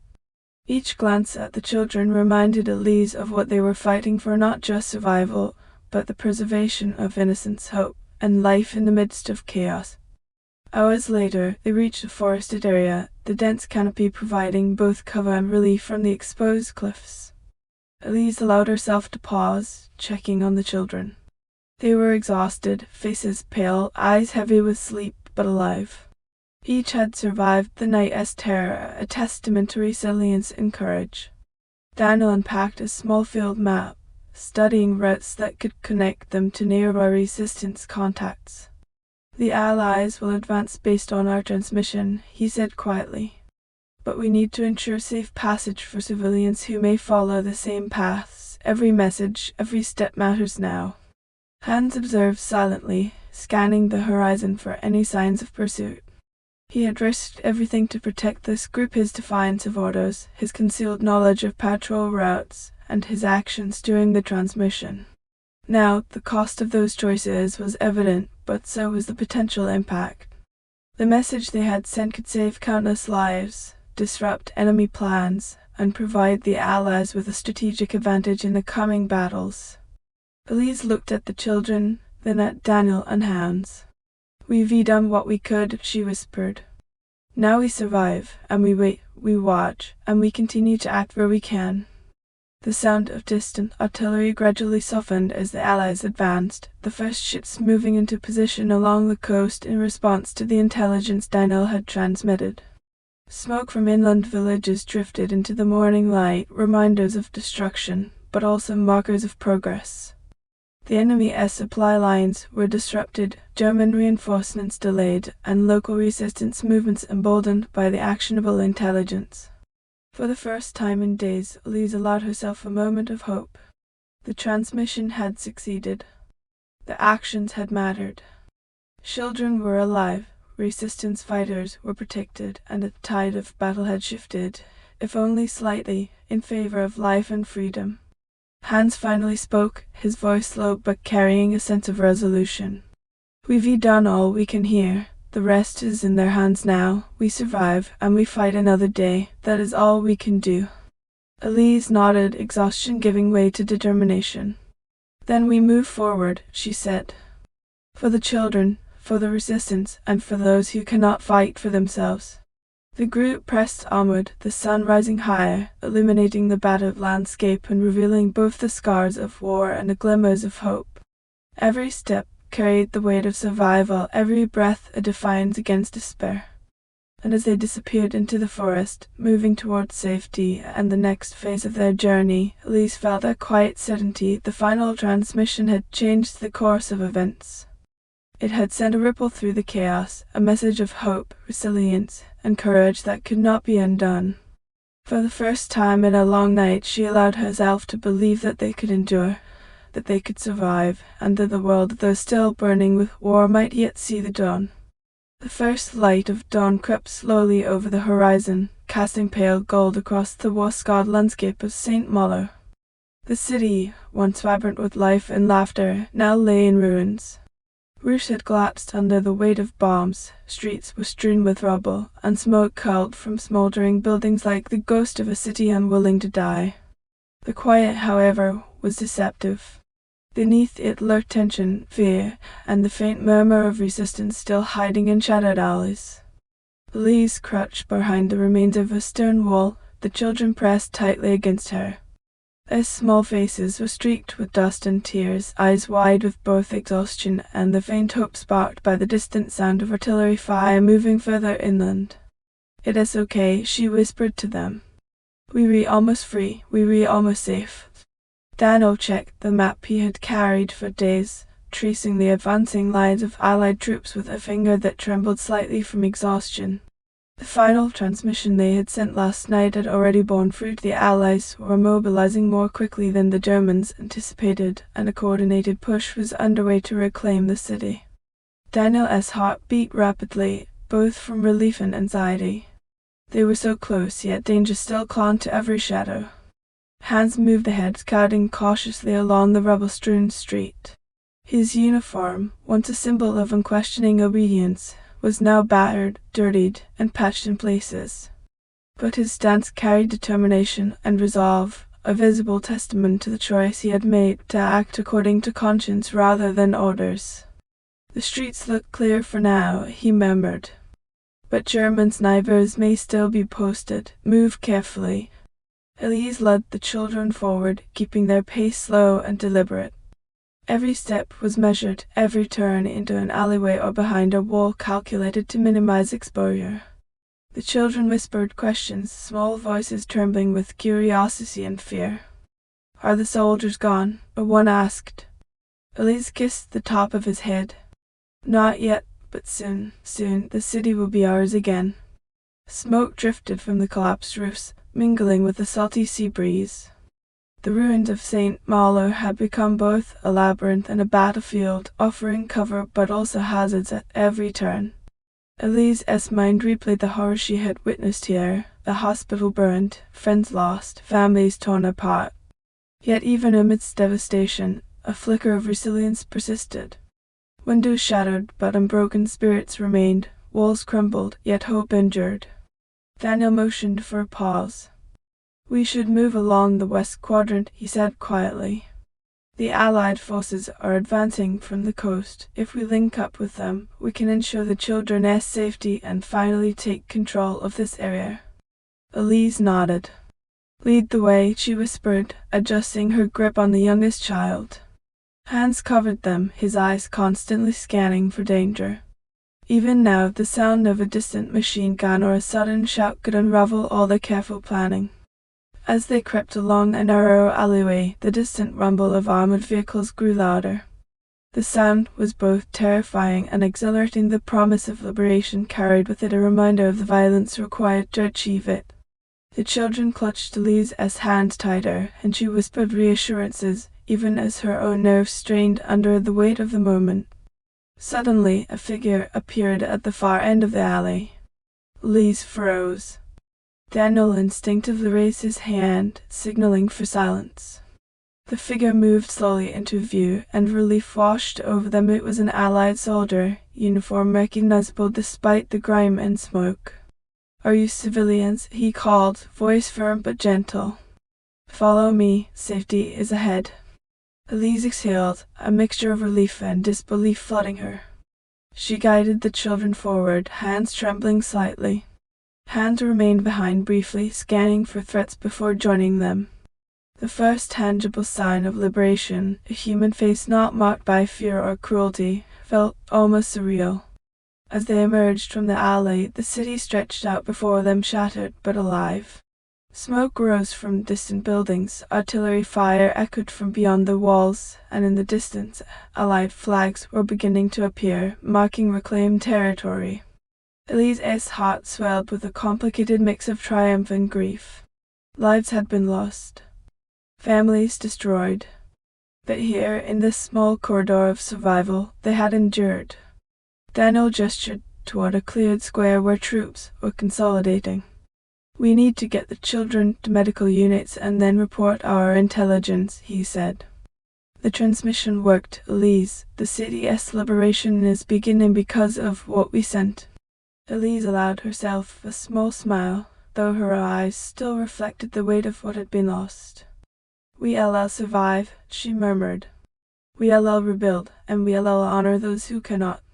As they moved toward the Allied lines, Hans glanced back at the city, a quiet determination etched into his features. "Saint-Malo will survive," he said softly, "and we will see to it that the sacrifices made here are not in vain." The group entered the relative safety of Allied control, greeted by soldiers offering food, blankets, and reassurances. For the first time in days, Elise allowed herself to feel the possibility of rest, though she knew the battle for recovery, both physical and emotional, was just beginning. In the distance, the sound of artillery fire continued, a reminder that liberation was not absolute and that the war still raged. Yet in this moment, surrounded by children who had survived, allies who had arrived in time, and the tangible results of their courageous actions, Elise felt a flicker of hope stronger than any fear she had endured. The square opened before them like a broken canvas of smoke and rubble, yet within it, glimpses of life stubbornly persisted. Civilians emerged cautiously from hiding faces streaked with dirt, eyes wide with suspicion, hope, and exhaustion all at once. Mothers clutched children tightly, men and women cautiously stepped over debris, and the elderly peered from cracked doorways, gauging the newcomers. Elise instinctively gathered the children close, offering warmth and reassurance. Their small hands clung to hers, fingers intertwining with hers in a fragile but steadfast grip. She whispered, "We're safe now. They're here to help." One of the older villagers, a woman with gray-streaked hair and a soot-stained shawl, approached slowly. Her hands trembled as she reached out to touch the children, tears streaming down her face. They were alive," she murmured, voice breaking. I feared you didn't make it."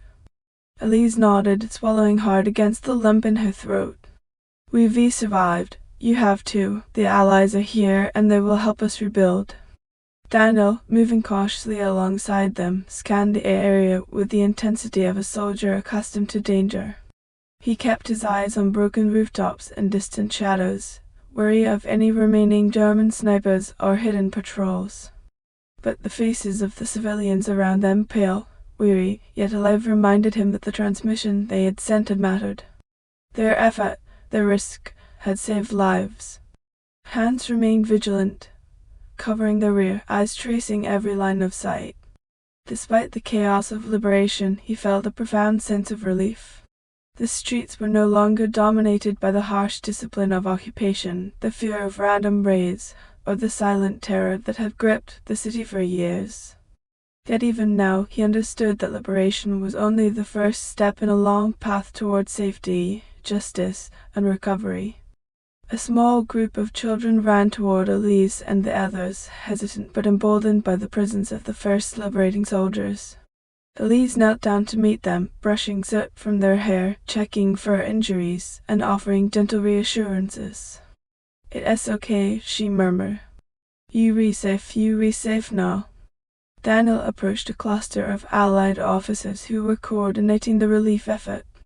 Speaking quickly in a low voice, he relayed details of the city's remaining hazards, the locations of trapped civilians, and intelligence about German positions. Each piece of information carried weight, each word the potential lifesaver for those still hidden in the ruins. Elise watched him, pride mingling with exhaustion. He had taken on the enormous responsibility of ensuring that the knowledge of the city and the transmission intel reached the right hands. That effort had shifted the course of the liberation, providing the Allies with the advantage needed to save countless lives.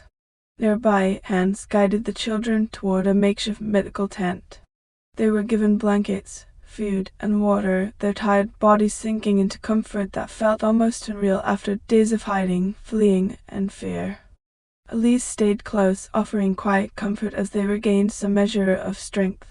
From a distance, the sound of cheering broke through the ruins, Allied soldiers signaling victory over remaining German positions in parts of the city. Explosions echoed faintly, not from combat but from demolitions clearing rubble, marking progress in reclaiming territory. The air, once thick with smoke and terror, carried now a strange mixture of relief and lingering grief. Elise found herself drawn to a small alley where civilians had gathered, sharing whispered stories of survival. One man described hiding in the cellar of a bakery for 3 days with his family, another spoke of losing neighbors to southern raids. The horror of occupation pressed down on her, but alongside it, the resilience of those who had endured was evident. Every face told a story of survival, every scar a testament to courage. Hans approached, his voice low. "We've bought them time," he said quietly. "Thanks to the transmission and our actions, these people have a chance at life. It is not perfect, but it is a start." Elise nodded, eyes scanning the crowd. She felt a mix of joy and sorrow, joy for those alive, sorrow for those they could not save. Yet even in her grief, a sense of purpose remained. Every life protected, every child guided to safety, every moment of hope nurtured amidst the devastation, was a victory. Daniel returned to her side, exhaustion evident on his face. "The city is being secured," he said. "Allied forces are taking positions, evacuating civilians, and neutralizing remaining threats." The transmission worked. "Your courage, Elise, everyone's courage, made a difference." Elise smiled faintly, though her eyes still reflected the weight of the night's horrors. "We've survived. That is enough for now. We'll rebuild, and we'll honor those lost." As the sun climbed higher, the city slowly came alive with movement. Soldiers coordinated evacuations, medics tended to wounds, and civilians cautiously began reclaiming parts of their shattered homes. Amid the ruins, small signs of normalcy emerged: a child laughing, a woman preparing a meal, a man carrying water. Life persisted, fragile but unyielding. Elise stood with the children, Daniel and Hans, observing the gradual restoration of order. The liberation was not without cost. Ruin and loss remained, but the spark of hope, kindled by courage and human resolve, burned brightly. And as the city slowly adjusted to freedom, Elise allowed herself a rare moment of peace. The final transmission, the flight through danger, the choices made in the shadow of death, they had mattered. Saint-Malo would survive, and in its survival, the survivors could begin to heal, rebuild, and honor the lives that had been sacrificed for this fragile, precious stone. The Allied forces moved systematically through Saint-Malo, reclaiming streets and buildings one by one. Tanks rumbled along the main avenues, clearing debris and suppressing any remaining pockets of German resistance. The group followed at a cautious distance, Elise keeping the children close, Daniel scanning the city for threats, and Hans acting as a silent protector. Elise's eyes darted across the ruins, homes reduced to rubble, shattered windows reflecting the early sunlight, and scorched streets bearing witness to the violence that had gripped the city for years. Every step was a reminder of the cost of occupation, yet each Allied advance also represented the fragile promise of freedom. Daniel approached a small command tent, his voice low but urgent. "We need to provide intelligence about hidden German positions," he said. "Some patrols may still be active, and civilians are still trapped in areas we can reach with their help." Inside the tent, officers reviewed maps and reports, their faces tense but determined. Daniel relayed the positions of the remaining enemy forces, the locations of civilians hiding in ruins, and details of collapsed structures that posed hazards. The officers nodded, marking routes for search and evacuation teams. Meanwhile, Elise led the children to a cleared courtyard where makeshift shelters had been established. Other civilians gathered there, sharing food, water, and news. Elise watched the children tentatively explore their temporary refuge, hesitant at first but slowly gaining confidence. Their small faces reflected a mix of exhaustion, relief, and curiosity, a fragile mirror of the city itself.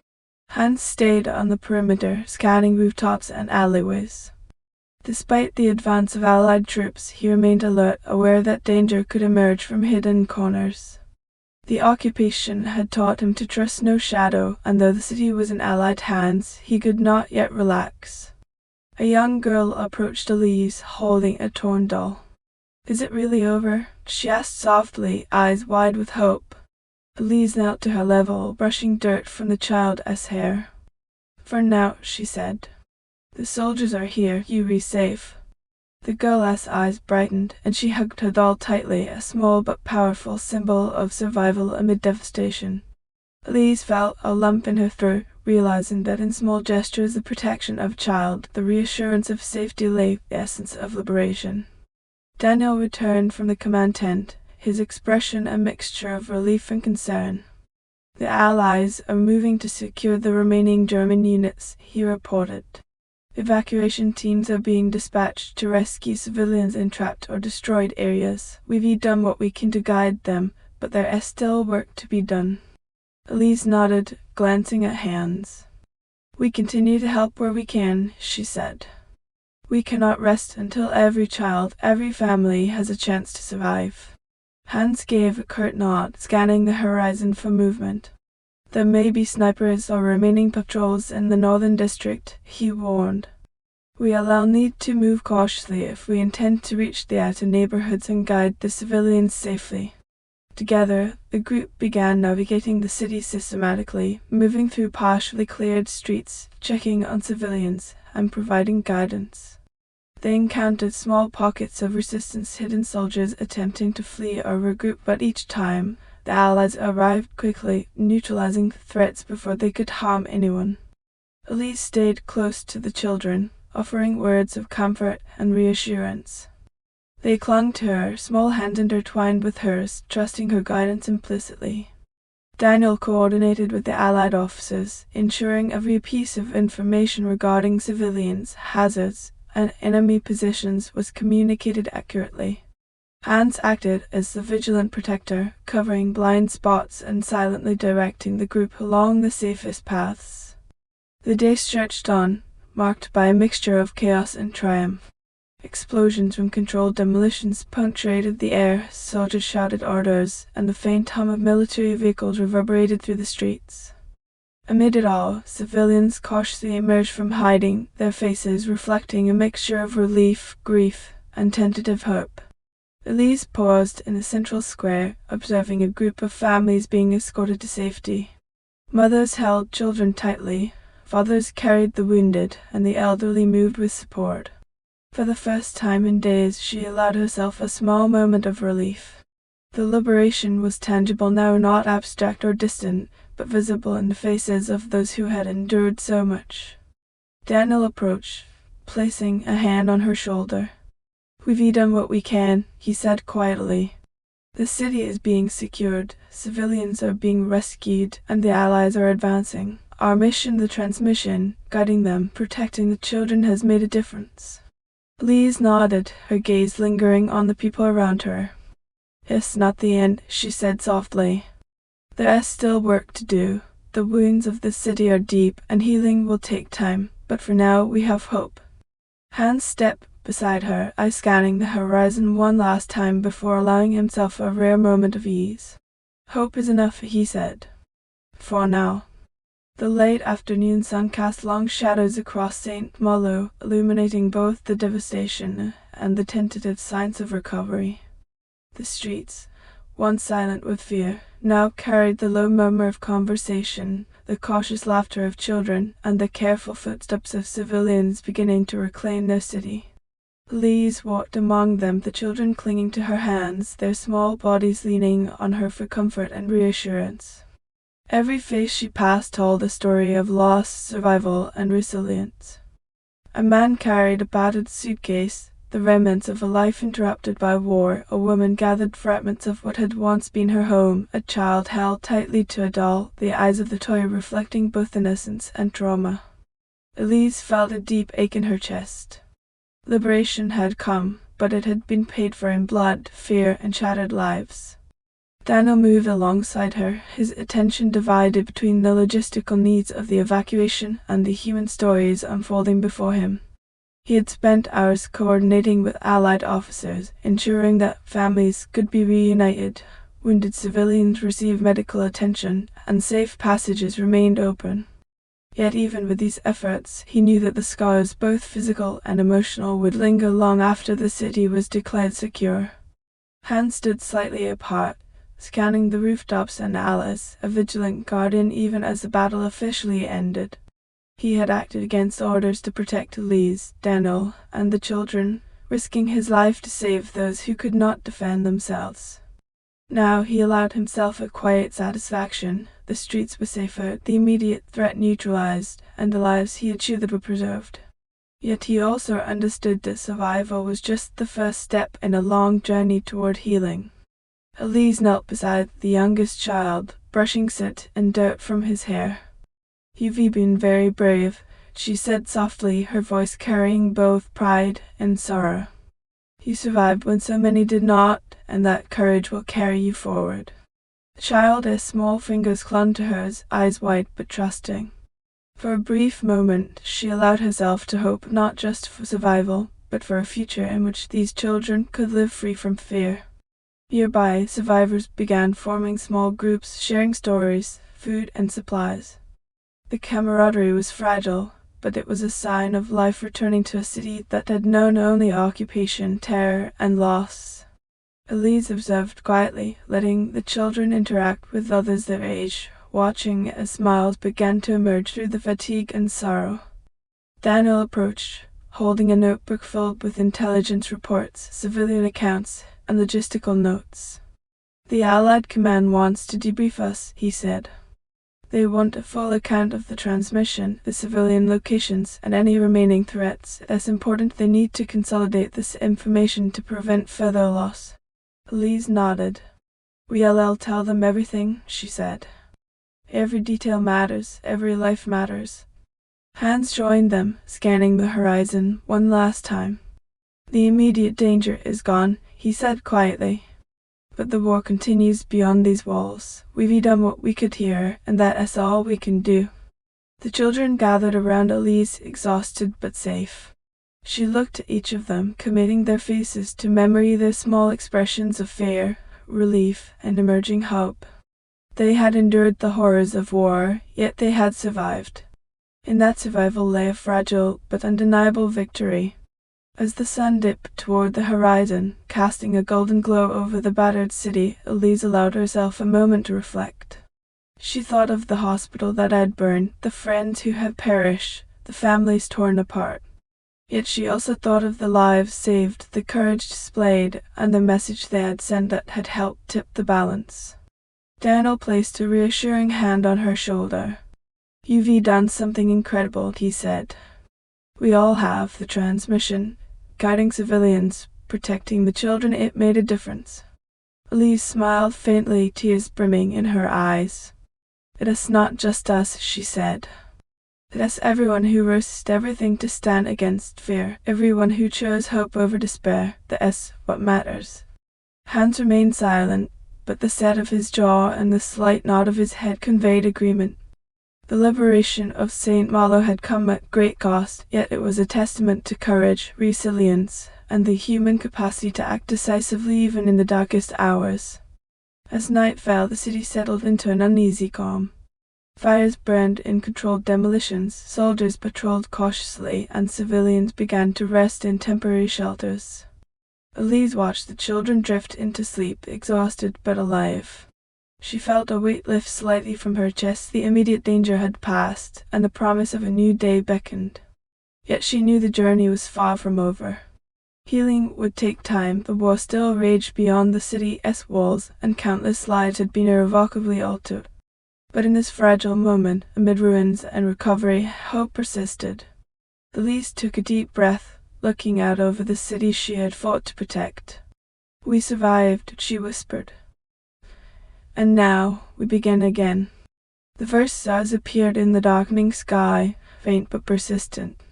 They mirrored the resilience she had witnessed throughout the day, the quiet determination of a city and its people to endure, to survive, and to reclaim life from the devastation of war.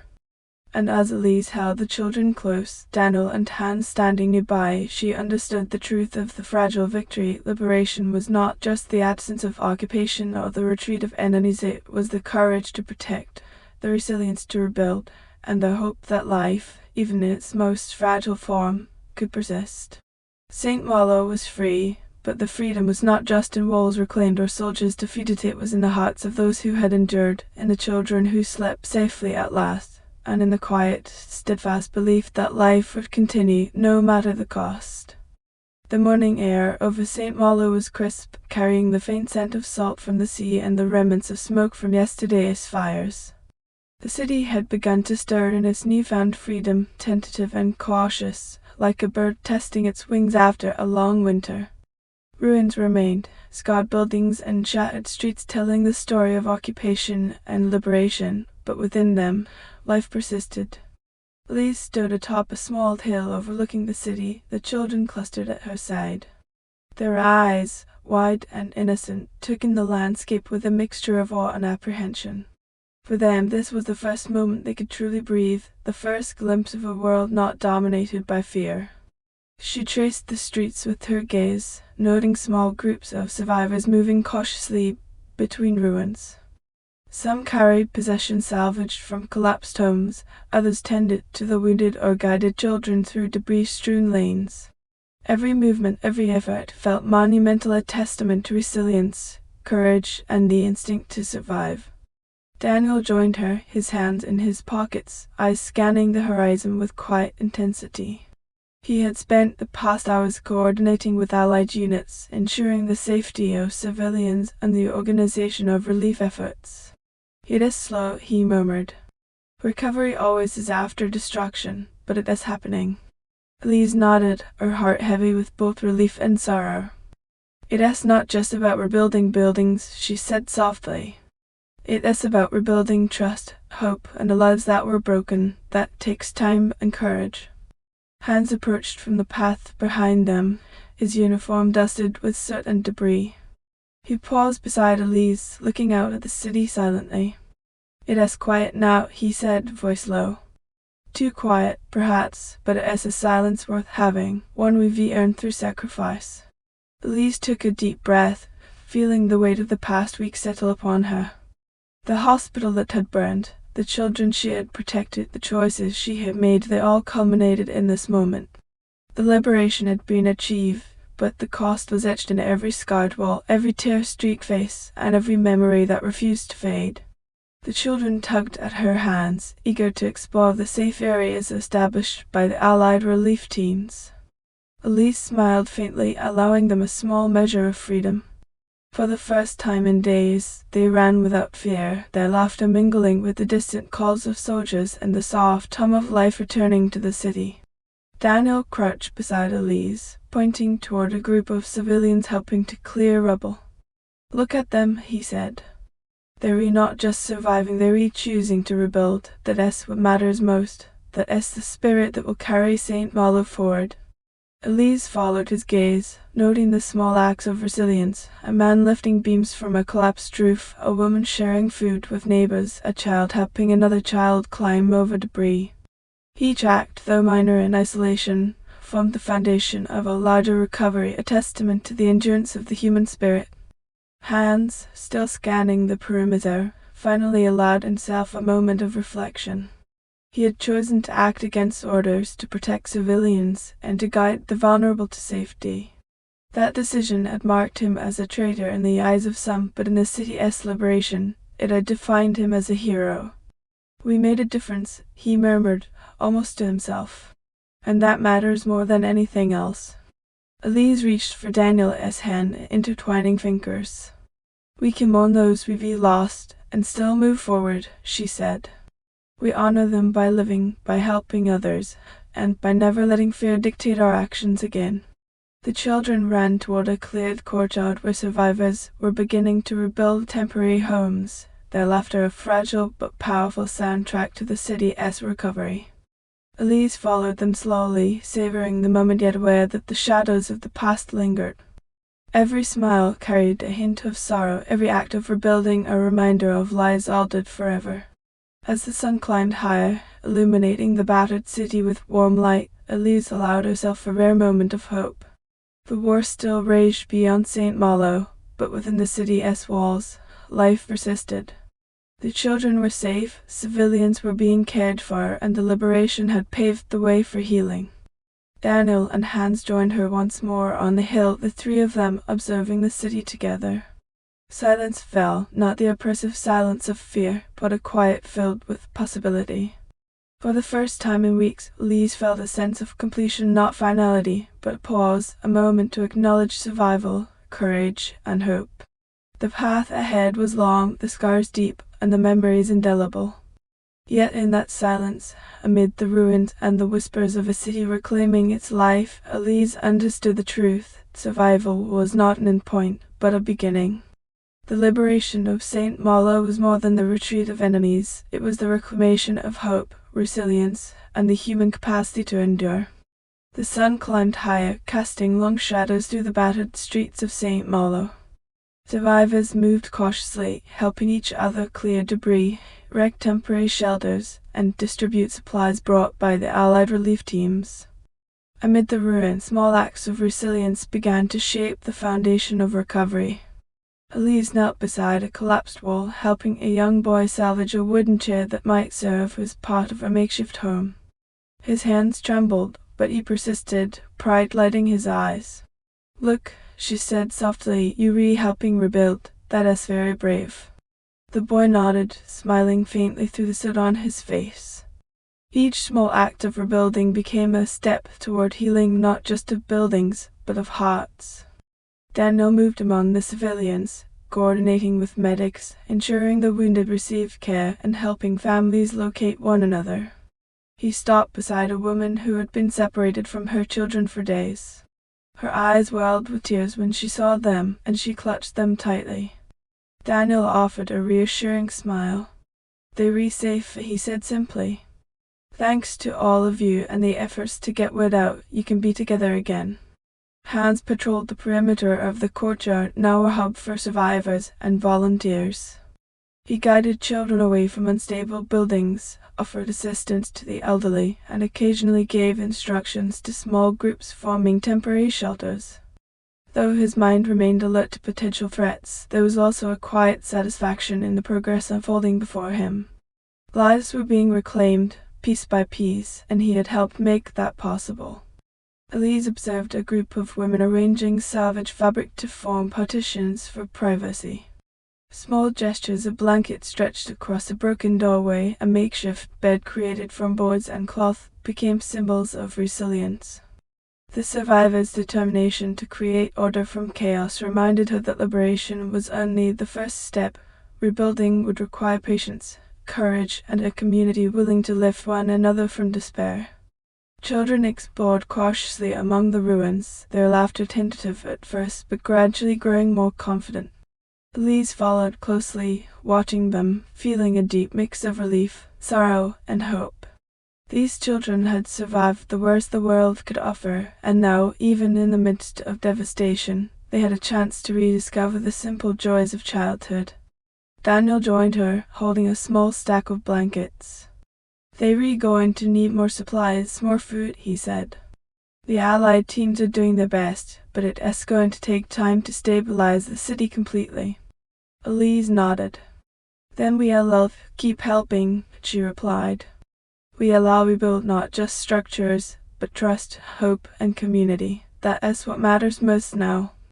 Nearby, Hans approached a group of men attempting to repair a collapsed roof. "Be careful with that beam," he cautioned. "Check the support first. Safety comes before speed." The men nodded, grateful for his guidance. Every act of caution, every instruction, helped prevent further loss and injury, and he carried the knowledge that his efforts today would save lives tomorrow. Elise moved among the survivors, offering comfort, words of encouragement, and practical guidance. She helped a woman tend to a wounded arm, reassured a frightened child, and helped arrange a space for families to sleep safely for the night. Each interaction, no matter how small, carried with the power to heal, to nurture, and to instill hope in a city that had seen too much darkness. Daniel returned to her side, exhaustion evident in his posture. "You've been amazing," he said quietly. "You've kept these children safe and helped others feel hope. The liberation isn't just about soldiers, it is about what you've done, what all of us have done." Elise smiled faintly, brushing a strand of hair from a child's face. "We've survived together," she said. "That is what matters, and now we must keep going slowly, carefully, but together." As the day wore on, the survivors of Saint-Malo began to form a fragile but enduring community. Small groups organized themselves to clear streets, erect shelters, distribute food, and tend to the wounded. Children played cautiously amid the ruins, their laughter a delicate but powerful symbol of resilience. And in the midst of it all, Elise, Daniel, and Hans moved among them, guiding, protecting, and supporting wherever they were needed. The city would take months, even years, to fully recover. The scars of war would remain etched in walls, streets, and hearts. But the first steps had been taken through courage, compassion, and the unwavering determination to reclaim life from destruction. Elise stood atop a small rise, watching families gather, children laugh, and volunteers organize relief efforts. She felt a quiet sense of accomplishment mingled with sorrow for those who would never see this day. Yet even in her grief, there was hope. The city's heartbeat was returning, fragile but persistent, and in that rhythm, she sensed the possibility of healing. Hans joined her, his expression softening. "They were resilient," he said. "Even after everything, they were finding ways to survive. It's remarkable." Elise nodded, feeling the weight of his words. "Resilience is stronger than fear," she said. "Stronger than loss. That's what will carry them forward." Daniel stood beside them, silent for a moment, then added, "And together, we'll help them rebuild, not just the city, but the lives that have been shattered. That's what liberation truly means." As the sun dipped toward the horizon, casting long shadows over the recovering city, Elise allowed herself to feel the fragile, hard-won peace. The liberation of Saint-Malo had come at great cost, but it had also shown the strength of human courage, compassion, and resilience. In the quiet, with the children sleeping nearby and the survivors slowly regaining their footing, Elise realized that the end of occupation was not the end of struggle, but it was the beginning of healing. And in that beginning, there was hope. As night settled over Saint-Malo, a somber quiet replaced the cautious activity of the day. Fires burned low in controlled demolitions, shadows stretched across streets, and the city seemed to breathe for the first time in years. Yet within this quiet, grief lingered. The liberation had been hard won, and the losses were profound. Elise wandered among the makeshift graves and memorials forming spontaneously across the city. Soldiers and civilians alike had begun marking the spots where lives were taken, crosses made from broken wood, flowers placed atop rubble, and small tokens of remembrance left by grieving survivors. Each marker told a story, each name whispered the memory of a life lost too soon. She knelt beside one such marker, the charred remains of a home behind her. A small plaque bore the names of several families who had perished during the occupation and bombardments. Elise traced the names with her fingers, a lump forming in her throat. "We remember you," she whispered. "Your lives mattered, your courage mattered." Daniel joined her, placing a hand lightly on her shoulder. "They wouldn't want us to forget," he said quietly. "But they do also want us to live, to rebuild, to carry their memory forward direction, not just sorrow." Elise nodded, swallowing hard. "We honor them by surviving, by protecting what remains, by helping others. That is how we keep their memory alive." Hans approached from the perimeter, his eyes scanning the memorials with a quiet intensity. "There are so many," he said softly. "Too many, but each one represents someone who gave everything, someone who endured fear or acted bravely. That is worth remembering, no matter how painful." They moved together through the streets, noting small groups of survivors gathering at temporary memorials, lighting candles, and sharing stories of lost neighbors, friends, and family. The city, though scarred, was beginning to embrace the collective grief as part of its healing. By acknowledging loss, they were laying the foundation for remembrance and resilience. Elise knelt beside a small stone, marking the grave of a young boy who had been hidden in her care but did not survive the bombing of the hospital. She had tried to save him, to guide him to safety, but fate had been cruel. Tears slipped silently down her cheeks as she whispered his name, promising that his courage and innocence would not be forgotten. Daniel stood beside her, his own grief masked by stoicism. "Every loss is a reminder of what we fought for," he said. "We must hold their memory in our hearts, but we must also carry forward their spiritual resilience, bravery, and hope." Hans lingered nearby, quietly placing a small branch of flowers atop another grave. "This city will remember them," he said. "And so will we. Every life lost will shape the way we rebuild, the way we act, the way we teach the next generation." Elise turned to the children, who were watching quietly from a safe distance. Their eyes reflected both curiosity and fear, yet also the beginnings of understanding. She knelt and held their small hands. "Remember, these people, your friends, your neighbors, the ones who couldn't survive, they are part of your story now. We honor them by living fully, by protecting each other, and by making Saint-Malo a place where such horrors cannot take hold again." The children nodded solemnly, their small hands clutching hers tightly. In their quiet attentiveness, Elise saw hope that the memory of loss would not become despair, but a guiding light for courage, compassion, and unity. As darkness deepened, small fires from memorial candles glimmered across the streets, illuminating faces marked by sorrow yet determined.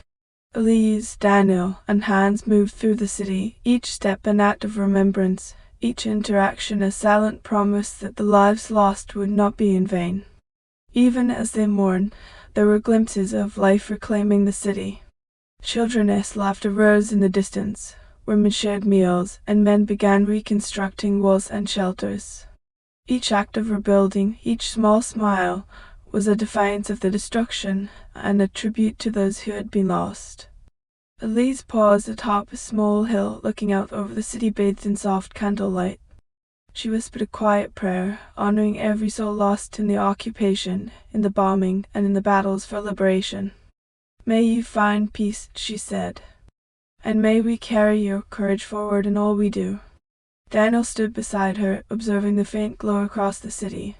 "They are alive on in memory, in stories, and in the future we build," he said.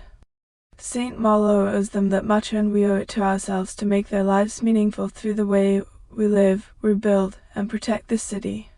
Hans gave a quiet nod, eyes tracing the illuminated streets. "The past will always be with us," he said. "But it doesn't have to define us. We can learn, honor, and rebuild. That's what matters now."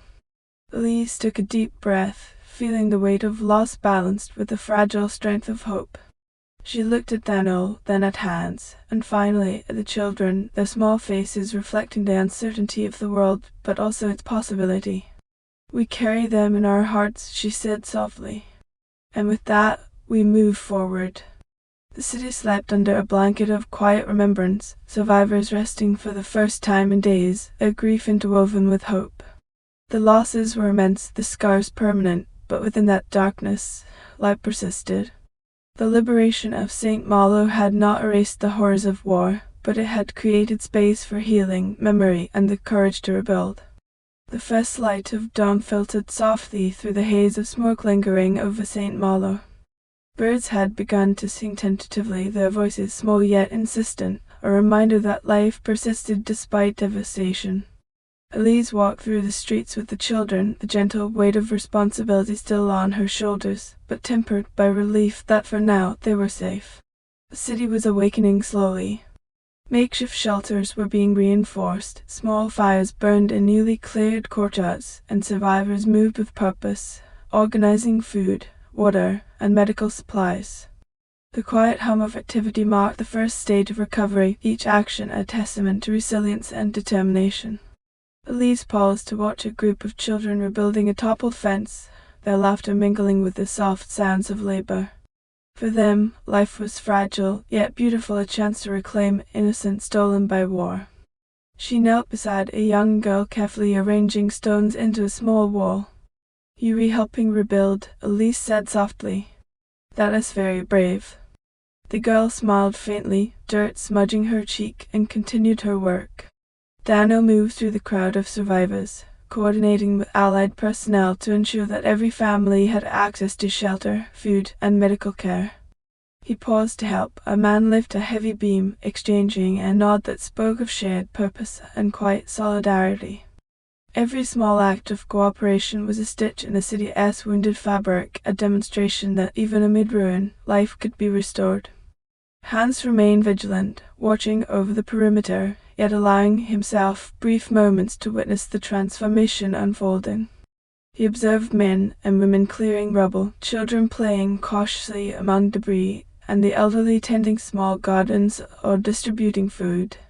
The city's pulse was returning, slow but steady, and it carried with it the promise of hope. Elise gathered the children close, brushing stray hairs from their faces. "You've survived," she whispered, her voice filled with both pride and sorrow. "Now we begin again, together. We protect each other, we care for each other, and we help the city rise from the ruins." The children looked at her with a mixture of fatigue and wonder, their small hands clutching hers. They had endured horrors no child should witness, yet in this fragile dawn, they began to feel the possibility of safety, of normalcy, of life reclaimed.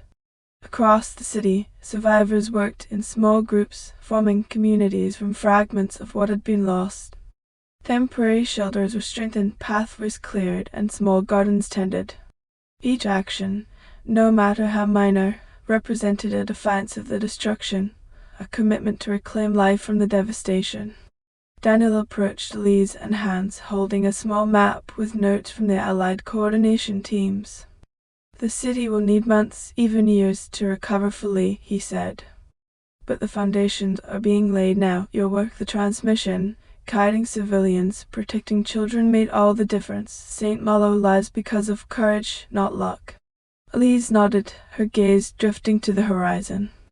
"And we honor those we lost by living, rebuilding, and protecting this city. That is the legacy we carry forward." Hans gave a rare, slight smile. "We've survived. That is enough for now, but we will continue to rebuild, to heal, and to make sure the sacrifices were not in vain." The children ran ahead toward the courtyard cleared of debris, their laughter ringing through the streets. Elise followed slowly, allowing herself to breathe, to witness life returning, fragile but insistent. She knelt beside a small group of survivors planting seeds in a broken garden, a symbolic act of hope, resilience, and renewal. As the day progressed, Saint-Malo began to feel less like a city trapped in ruin, and more like a community reclaiming its heartbeat. People shared stories of survival, honored the memory of those lost, and worked together to rebuild homes, streets, and trust. The wounds of war remained, but the spirit of the city endured, guided by courage, compassion, and shared purpose. Elise, Daniel, and Hans gathered at the edge of the main square, watching the scene unfold. The children ran freely now, survivors assisted one another, and a sense of cautious optimism permeated the air. In this quiet moment, they allowed themselves to feel a fragile peace. Elise whispered to herself, "We've survived. We've done what we could. Now it's time to heal, to honor, and to rebuild." Daniel placed a hand on her shoulder. "And we will," he said. "Together, we will carry their memory forward, and Saint-Malo will thrive again. It will not forget, but it will endure." Hans nodded, his eyes scanning the horizon one last time. "The darkness may linger in memory," he said, "but the light we create now through courage and resilience will guide the future." As night fell, the city settled under a quiet blanket of stars. Fires from memorials burned softly, reflecting on the faces of survivors who had endured unimaginable hardships. In that soft glow, the people of Saint-Malo found a fragile sense of normalcy, a beginning of healing, and the courage to face a future shaped by hope rather than fear. Elise held the children close, feeling their warmth, their trust, and their quiet determination. The liberation was over, but survival, healing, and rebuilding had just begun. She knew the path ahead would be long, filled with challenges and memories that would never fade. Yet she also knew that courage, compassion, and resilience could transform devastation into life, loss into remembrance, and fear into hope. And as the stars shone over Saint-Malo, Elise allowed herself the smallest, yet most profound realization. Life persisted, and in that persistence, there was triumph. The city, scarred but alive, would rise again. The people, haunted but determined, would continue. And the memory of those lost, carried in the hearts of survivors, would light the way forward.